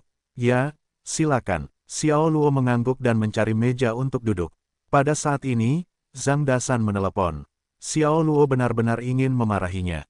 Dia mulut besar yang benar-benar tidak bisa menyembunyikan rahasia apapun. Tidak apa-apa untuk selalu menelepon. Lagi pula, ini tidak seperti tidak mengeluarkan uang. Xiao Luo langsung menyuarakan keluhannya dengan nada sarkastis sambil menekan tombol jawab. Zhang Dasan ketakutan, ayolah. Apa aku menginjak ekormu? Kenapa kamu begitu marah? Baiklah, aku akan menggunakan WeChat untuk menahanmu. WeChat akan menahanmu. Saat ini, semangkuk 3 mie segar disajikan. Xiao Luo terbatuk dan berkata dengan serius, baiklah, aku tidak akan bicara omong kosong denganmu. Aku akan makan. Kamu akan makan. Kenapa kamu tidak mengundangku? Bukankah aku saudaramu? Zhang Dasan langsung mengeluh. Garis hitam menyebar di wajah Xiao Luo, kamu lebih dari 40 km jauhnya, dan kamu bilang kamu akan datang ketika dipanggil. Uang bensinnya cukup untukmu makan beberapa mangkuk. Lao Xiao, perhitungannya tidak bisa seperti ini. Dibandingkan dengan persahabatan saudara-saudara kita, uang bensin yang sedikit itu tidak ada apa-apanya. Zhang Dasan berkata dengan sungguh-sungguh. Xiao Luo terlalu malas untuk berdebat dengannya. Dia lapar, jadi dia mengambil sumpit dan mulai makan. Zhang Dasan juga turun ke bisnis dan berkata, ngomong-ngomong, Lao Xiao, apakah kamu benar-benar mengundurkan diri hari ini? Ya, Xiao Luo menjawab dengan jujur, dan kemudian buru-buru mendesak, jangan beritahu adik perempuanku tentang ini, atau hubungan kita satu sama lain akan terputus mulai sekarang. Adik perempuannya, Xiao Rui, sama besarnya dengan Zhang Dasan. Jika Xiao Rui tahu tentang pengunduran dirinya, dia dan teleponnya dijamin akan berdering terus-menerus keesokan harinya. Kamu masih tidak percaya padaku? rahasia apapun dalam diriku benar-benar aman, ditambah lagi aku bisa diandalkan. Zhang Dasan berjanji. Xiao Luo memutar matanya dan bertanya dengan makna yang dalam, benarkah? Tentu saja, lupakan saja, kita berhenti di sini saja, mari kita langsung ke pokok permasalahan.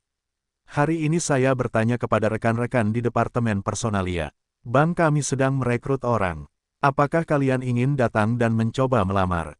Ketika saatnya tiba, kami, saudara-saudara, akan menggabungkan kedua pedang kami, dan kinerja bulanan kami akan terjamin.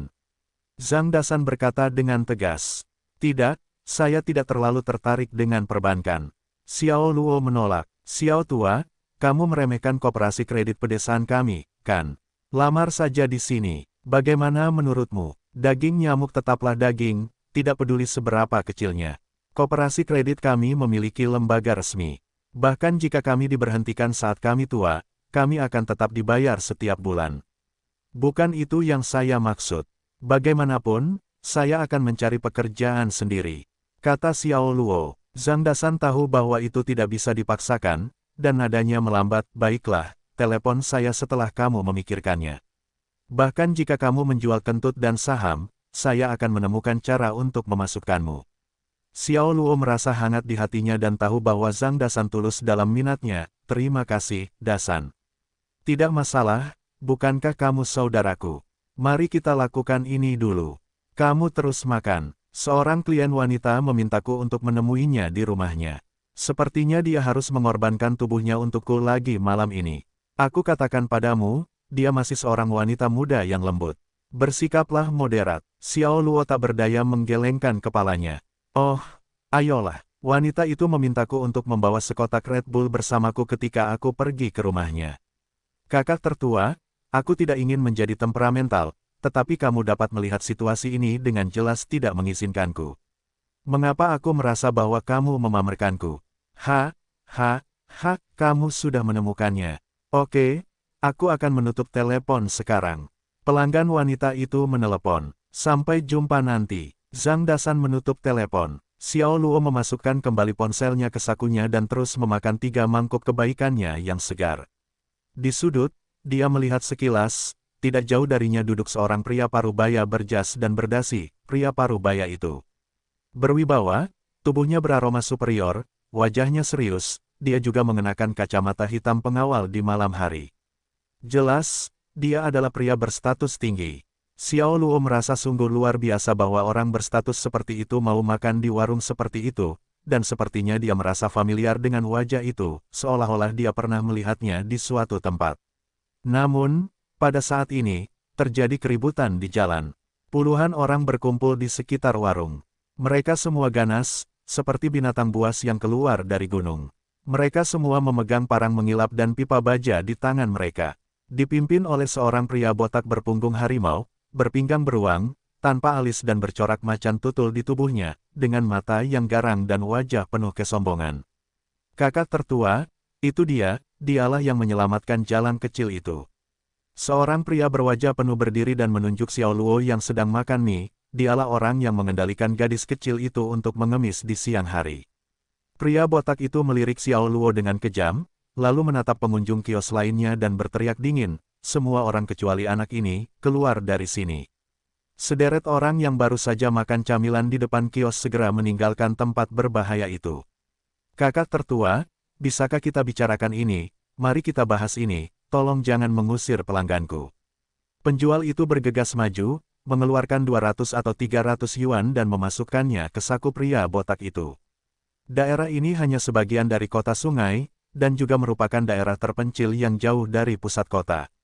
Di sini, karena pabrik-pabrik menjadi mayoritas, naga dan ikan bercampur, dan orang-orang dari seluruh dunia berkumpul di sini. Keamanan publik tidak terlalu baik.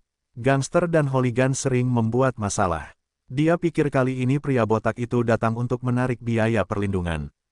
Pria botak itu menendangnya hingga terjatuh ke tanah dan menunjuknya, itu bukan urusanmu, diam saja di sana, atau aku akan memotong jalanmu. Namun, uang itu tidak dikembalikan kepada penjual. Wanita itu bergegas membantu suaminya turun dan menggelengkan kepalanya untuk memberi isyarat kepada suaminya agar tidak memprovokasi orang-orang kuat setempat tersebut. Peng gelombang. Si botak memukul meja di depan Xiao Luo dengan keras, sepasang mata menatap Xiao Luo dengan jahat. Wah, hanya karena campur tanganmu, 20 sapi penghasil uang milik bos ini semuanya telah disita, dan 5 saudara laki-laki semuanya telah masuk penjara. Bagaimana kamu menghitung jumlah ini dan membayar kembali apa yang hilang? Matanya yang tajam memancarkan kebencian. Yang disebut sapi perah secara alami mengacu pada anak-anak yang dibeli olehnya. Dia mematahkan kaki dan telapak kaki mereka dan melemparkan mereka ke jalan untuk mengemis. Karena seorang gadis kecil yang melarikan diri, tempat penampungan mereka diambil alih oleh petugas polisi Gu Qianlin, yang juga dikenal sebagai bunga keadilan. Secara alami, hilangnya sejumlah uang ini harus diperhitungkan pada Xiao Luo, yang menyelamatkan gadis kecil itu sejak awal.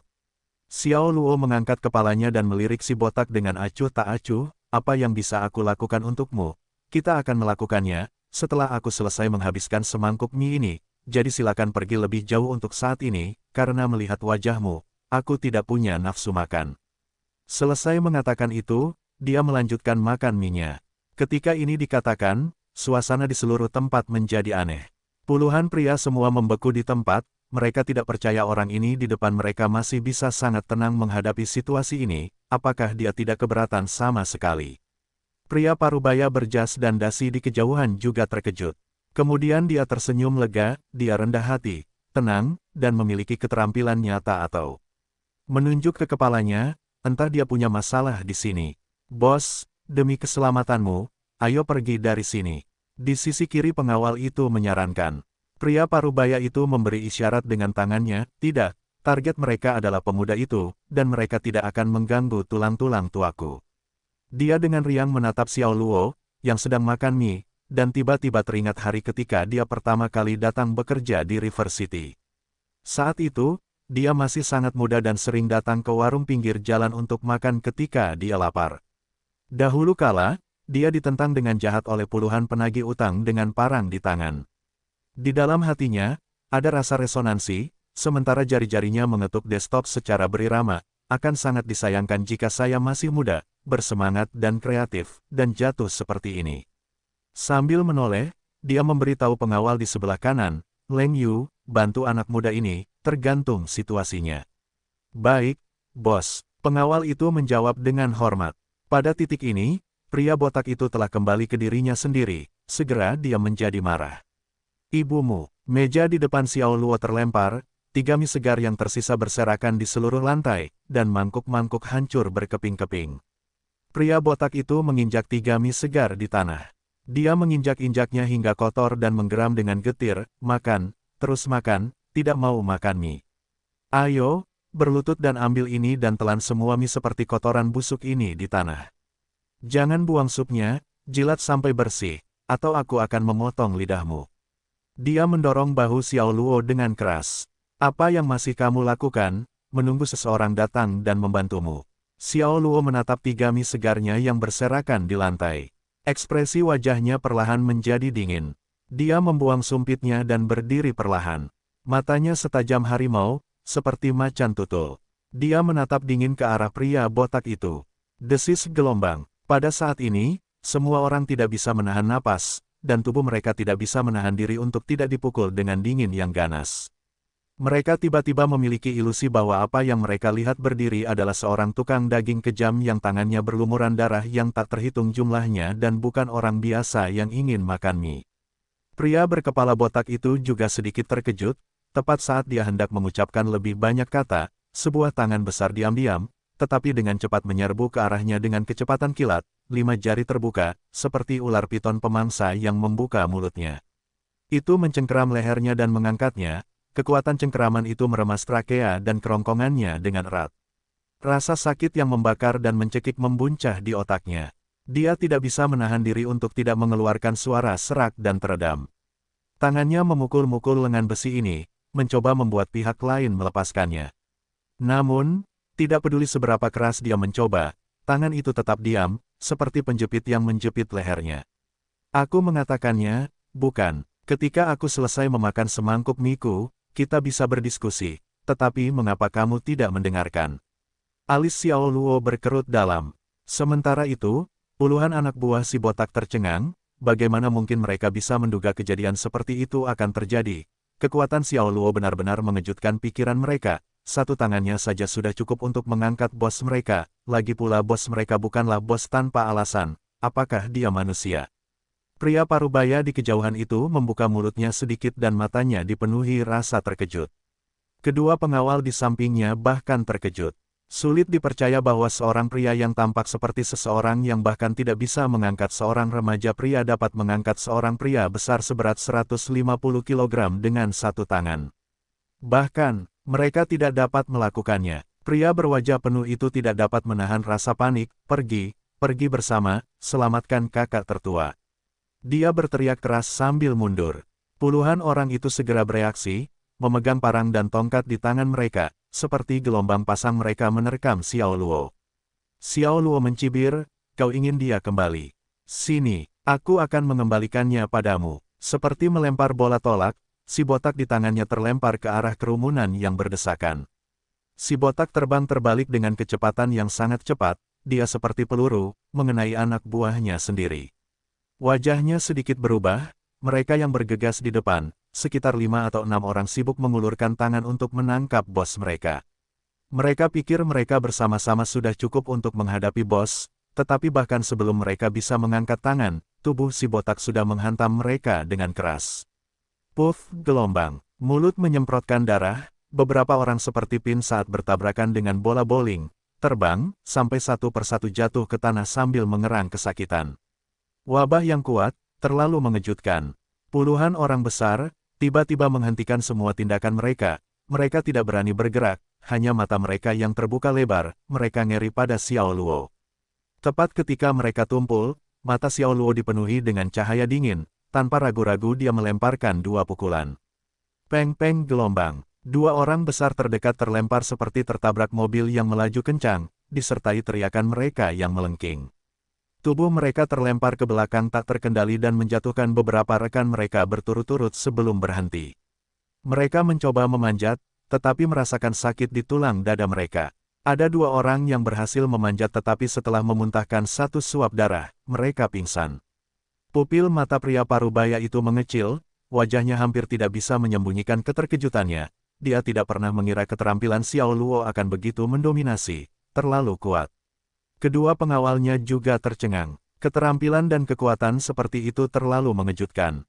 Mereka saling memandang dan melihat ketidakpercayaan di mata masing-masing. Bajingan, potong kepalanya dengan pisau sialanmu, bunuh dia.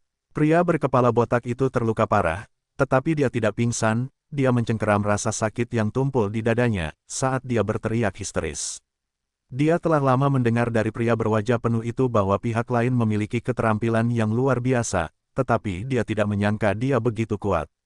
Tapi, memangnya kenapa? Bahkan seekor harimau pun tidak bisa bertahan menghadapi sekawanan serigala. Tidak peduli seberapa kuatnya mereka adalah sekelompok besar orang. Mereka memiliki keuntungan dalam hal jumlah. Puluhan pria kekar yang merupakan veteran dalam pertempuran, dengan berani menyerbu Xiao Luo. Postur mereka seperti sekelompok hiena yang mengejar rusa milu. Kau ingin bertarung dengan keras, kan? Baiklah, hari ini aku akan membiarkanmu bertarung sebanyak yang kau mau. Sudut mulut Xiao Luo memancarkan senyum kejam, tidak sedikit pun mundur dari serangan tanpa ampun ini, dia malah mengambil inisiatif untuk menghadapi mereka secara langsung. Orang yang paling cepat di antara kelompok itu, yang berlari di depan, kini hampir bertabrakan dengan Xiao Luo. Tatapan matanya menjadi tajam, tetapi bahkan sebelum parangnya dapat menebas, dia mendapati tubuhnya menabrak sesuatu yang berat. Kecepatan Xiao Luo begitu cepat sehingga dia membuat kesalahan perhitungan, mata terkadang bisa menipu terutama dalam pandangan orang pertama.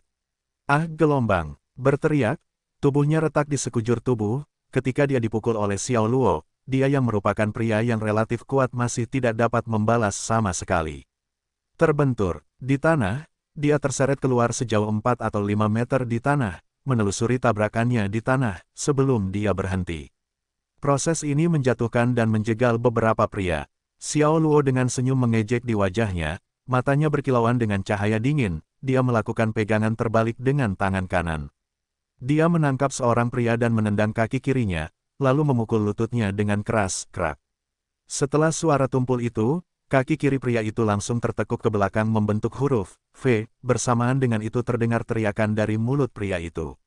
Kemudian, dengan sekali dorongan, tubuhnya yang telah kehilangan kemampuan bertarungnya terlempar ke kerumunan di belakangnya. Seketika, beberapa orang terkejut dan terjatuh. Dua parang tajam memanfaatkan serangan ke punggung Xiao Luo. Xiao Luo secara naluriah berbalik, tangannya mengepal dan melepaskan pukulan-pukulannya sendiri. Peng, gelombang. Dua orang itu memegangi pergelangan tangan mereka yang terkilir. Tubuh mereka kehilangan pusat gravitasinya saat mereka mencoba mundur dengan cepat, air mata yang menyakitkan mengalir disertai dengan tangisan yang menyedihkan. Xiao Luo seperti harimau, seperti citah, tak terhentikan. Momentumnya tak terhentikan. Pertama-tama, sekelompok orang kekar inilah yang memprovokasi dia, mengira dia lemah. Namun, jika dia tidak kuat, situasinya pasti akan terbalik sehingga tidak ada gunanya menunjukkan belas kasihan. Keganasannya membuat mereka gemetar ketakutan. Xiao Luo tidak ragu-ragu dan bergegas ke tempat kejadian, seperti roh jahat yang berguling-guling dengan tatapan tajam seperti pembunuh, dia membuat dampak yang dahsyat. Serangkaian pemboman yang keras dan badai menghasilkan darah dan jeritan melengking. Pria berkepala botak saat itu yang masih setengah marah, matanya sekarang penuh dengan ketakutan. Tubuhnya gemetar tak terkendali, keringat seukuran kacang terus mengalir turun dari dahinya. Dia tidak pernah berpikir bahwa pihak lain akan begitu ganas, ini tentu saja bukan orang, ini jelas monster. Dalam sekejap mata, dia meniadakan lebih dari selusin orang lagi. Di kejauhan, pria parubaya itu sekarang mengalami kesulitan untuk tetap tenang. Mata dan mulutnya sekarang terbuka lebar, dia benar-benar dalam keadaan tertegun. Kedua pengawalnya juga pucat pasi karena ngeri, mereka adalah veteran pasukan khusus. Mereka seperti besi yang ditempa dan seperti mesin yang dilatih oleh negara. Memiliki keterampilan yang baik sulit dikalahkan tetapi itu mungkin, tetapi sekarang mereka bahkan tidak dapat melihat bagaimana Xiao Luo bergerak jadi bagaimana mereka bisa memikirkan tindakan. Peng, gelombang. Dalam keterkejutan yang tak tersamar dari kedua pengawal itu, Xiao Luo menendang pria lain sejauh 7 atau 8 meter dan kemudian meraih parang yang jatuh di udara. Dengan pisau di tangan, aura pembunuhnya yang suram tampak menyebar dan terbuka. Dia bergegas ke kerumunan dan mengangkat pisau dan memotong, sederet parang vertikal dan horizontal muncul seperti tornado yang bersiul, mendatangkan malapetaka pada musuh di dekatnya. Satu demi satu orang besar jatuh ke dalam genangan darah, tidak seorang pun dapat berpikir bahwa domba yang awalnya dimangsa akan tiba-tiba menjadi binatang buas yang haus darah, memperlihatkan taringnya yang ganas. Pria dengan wajah penuh itu ketakutan setengah mati dan berlari ke suatu tempat yang tidak diketahui. Ketika orang besar terakhir jatuh ke dalam genangan darah sambil menangis dengan sedih, Xiao Luo berbalik dan menatap dingin ke arah pria botak itu. Parangnya menunjuk ke tanah, darah merah jatuh ke tanah, setetes demi setetes di sepanjang ujungnya. Tubuh pria botak itu kaku dan ketakutan terlihat jelas di wajahnya. Ketika dia melihat Xiao Luo datang ke arahnya selangkah demi selangkah, dia langsung menjadi pucat karena ketakutan. Apa yang kau lakukan? Kami adalah geng naga. Apa itu geng naga? Xiao Luo bersenandung ringan, sedetik kemudian, dia bergegas seperti badai hitam menuju ke arah pria botak itu. Dia seperti seekor kuda yang berlari, parangnya kemudian menggambar lintasan yang mengilap dan ganas di udara, dengan kekuatan yang tak terhentikan. Pupil pria botak itu menyusut. Dia hanya bisa merasakan kulit kepalanya ditusuk oleh peniti dan jarum. Parang mengilap di matanya menjadi semakin jelas, dia tampaknya melihat gelombang kematian pada dirinya sendiri. Bang, gelombang. Saat parang Xiao Luo jatuh ke kepala pria botak itu, suara tembakan melengking meledak seperti petir, mengguncang pikiran semua orang dengan keras. Berhenti, teriakan keras seorang wanita datang. Om, gelombang. Parang Xiao Luo berhenti dengan cepat, seperti sabit kematian yang tergantung di atas kepala pria botak itu. Melihat parang pembunuh ini, pria botak itu tampak pucat dan matanya terbuka lebar.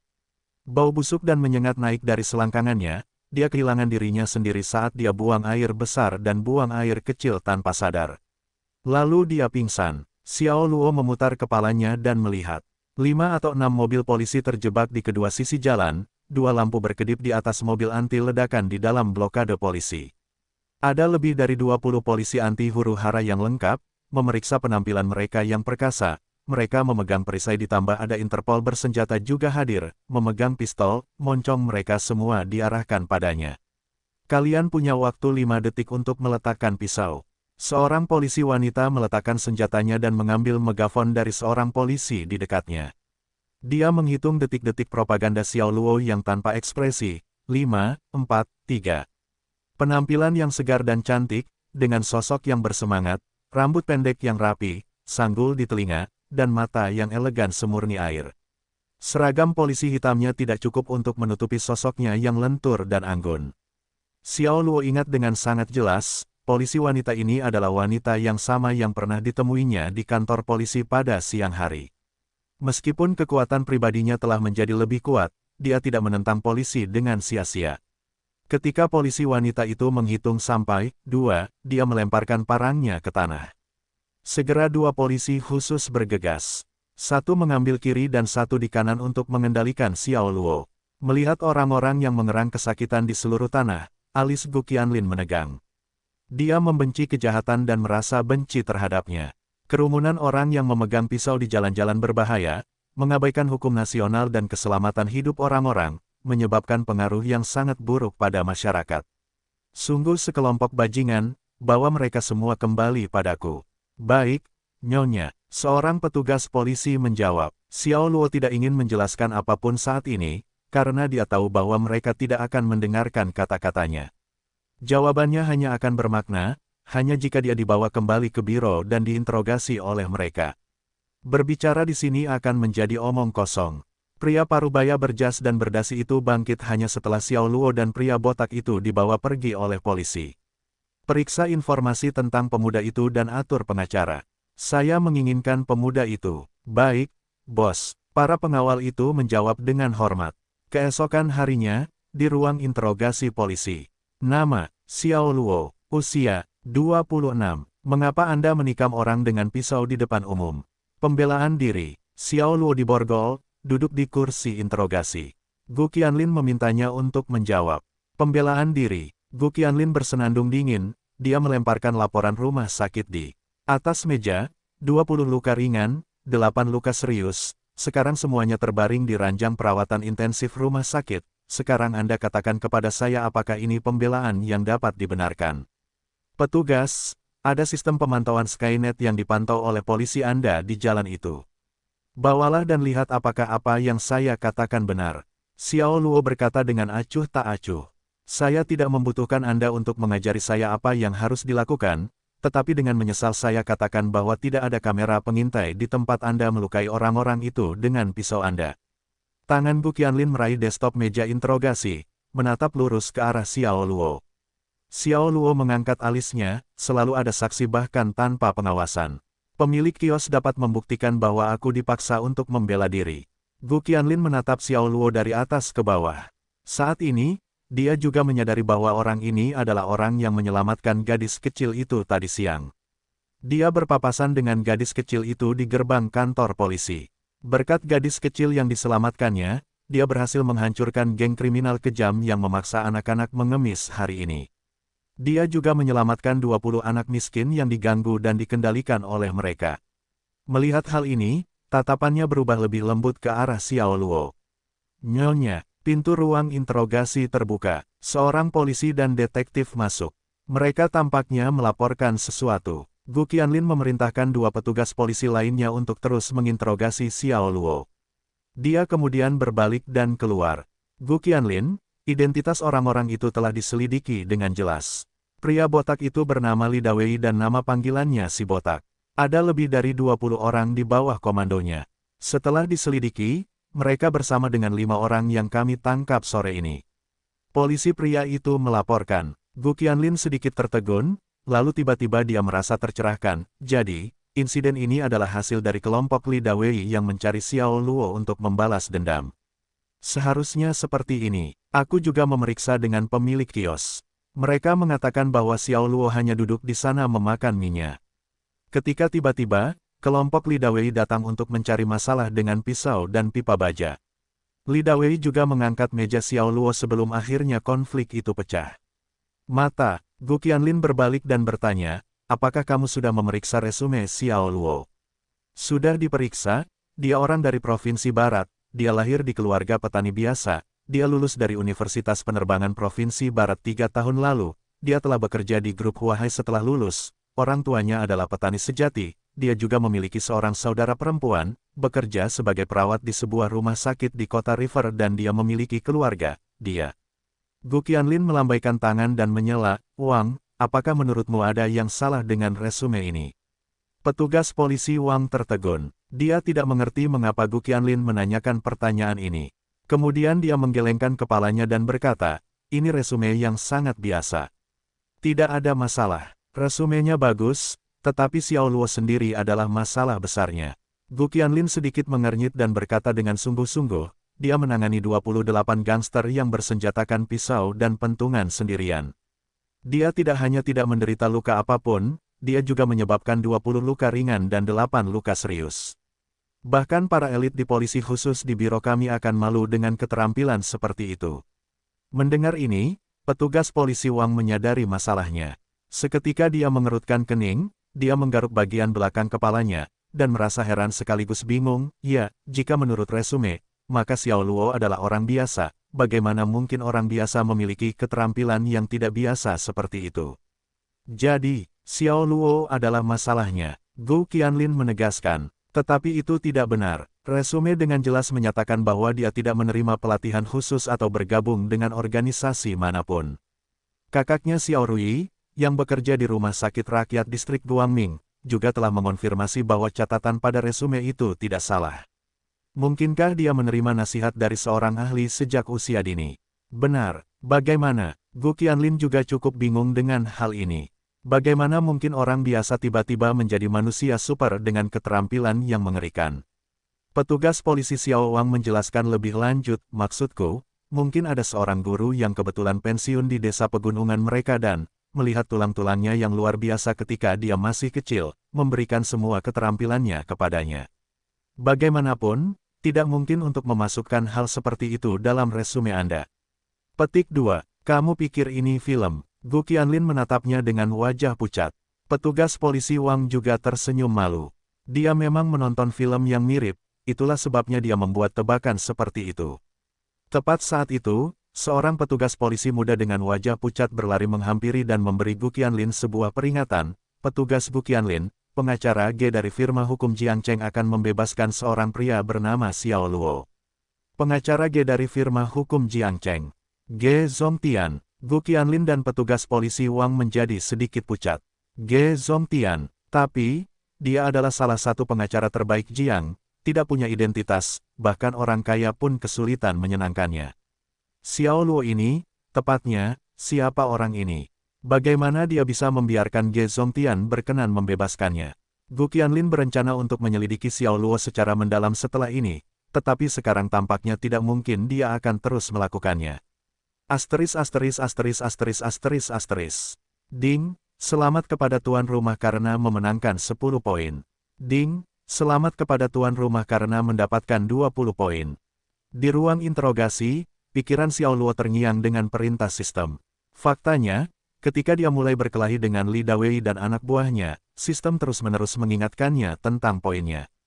Sejauh ini, dia memiliki lebih dari 250 poin yang tersedia. Pintu ruang interogasi dibuka, dan Gu Qianlin dan petugas Wang masuk. Dia memerintahkan 2 petugas lainnya untuk membuka borgol di tangan Xiao Luo. Dengan dingin dia berkata, Xiao Luo, kamu bisa pergi sekarang. Apakah kamu yakin aku membela diri di sana? Xiao Luo bangkit dan bertanya sambil tersenyum. Masalahmu bisa jadi adalah membela diri atau membela diri secara berlebihan dan sebagainya. Namun, jika bukan karena bantuan tidak langsungmu kepada polisi kami dalam menindak kejahatan, aku tidak akan membiarkanmu pergi begitu saja. Gu Qianlin memasukkan tangannya ke dalam saku, katanya dengan bangga. Oh, sepertinya aku harus berterima kasih kepada petugas polisi Gu Qianlin karena telah mengangkat tanganmu. Xiao Luo melangkah menuju pintu. Tunggu, Gu Qianlin tiba-tiba menghentikannya. Xiao Luo berhenti, apakah ada hal lain, petugas polisi? Di mana kau mempelajari keterampilanmu? Riwayat hidupmu tidak mengatakan bahwa kau telah menerima bentuk pelatihan apapun. Gu Qianlin menatapnya seolah-olah sedang menginterogasi seorang tahanan. Xiao Luo tertegun, lalu tersenyum, aku mempelajarinya dari seorang pengemis tua di desa kami ketika aku masih kecil. Petugas polisi Wang terkejut dan berpikir dalam hati, apakah dia terlalu pintar untuk tebakannya yang cukup benar untuk disebut bodoh oleh petugas Qianlin? Bukan. Pengemis tua apa? Gu Qianlin dengan saksama memperhatikan ekspresi mikro Xiao Luo, ingin memastikan apakah dia berbohong. Dia hanya orang tua malang yang suka menipu soal makanan dan minuman. Aku tidak pernah diganggu olehnya sejak aku masih kecil. Siapa namanya? Aku tidak tahu nama aslinya. Penduduk desa memanggilnya orang tua gila. Di mana dia sekarang? Dia meninggal beberapa tahun yang lalu, dikubur di pegunungan, dan berubah menjadi Loes. Itulah retorika Xiao Luo, yang sudah dipikirkannya sejak pagi, jadi jawabannya sangat lancar. Pada dasarnya itu sangat akurat, karena desa mereka benar-benar memiliki orang seperti itu. Jadi jika mereka benar-benar ingin memeriksanya, tidak akan ada kecurigaan. Gu Qianlin sangat tertekan. Pertanyaan ini sama saja dengan tidak menanyakan masalah tersebut, dan keterampilan pengamatan ekspresi mikro yang dia banggakan saat ini juga tampaknya telah gagal, karena dia tidak dapat membedakan apakah Xiao Luo mengatakan yang sebenarnya atau berbohong.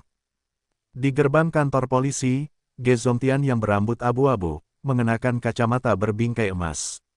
Dia menjabat tangan Xiao Luo dengan khidmat, "Halo, Tuan Xiao." Xiao Luo segera mengerti mengapa dia bisa keluar dari kantor polisi begitu cepat.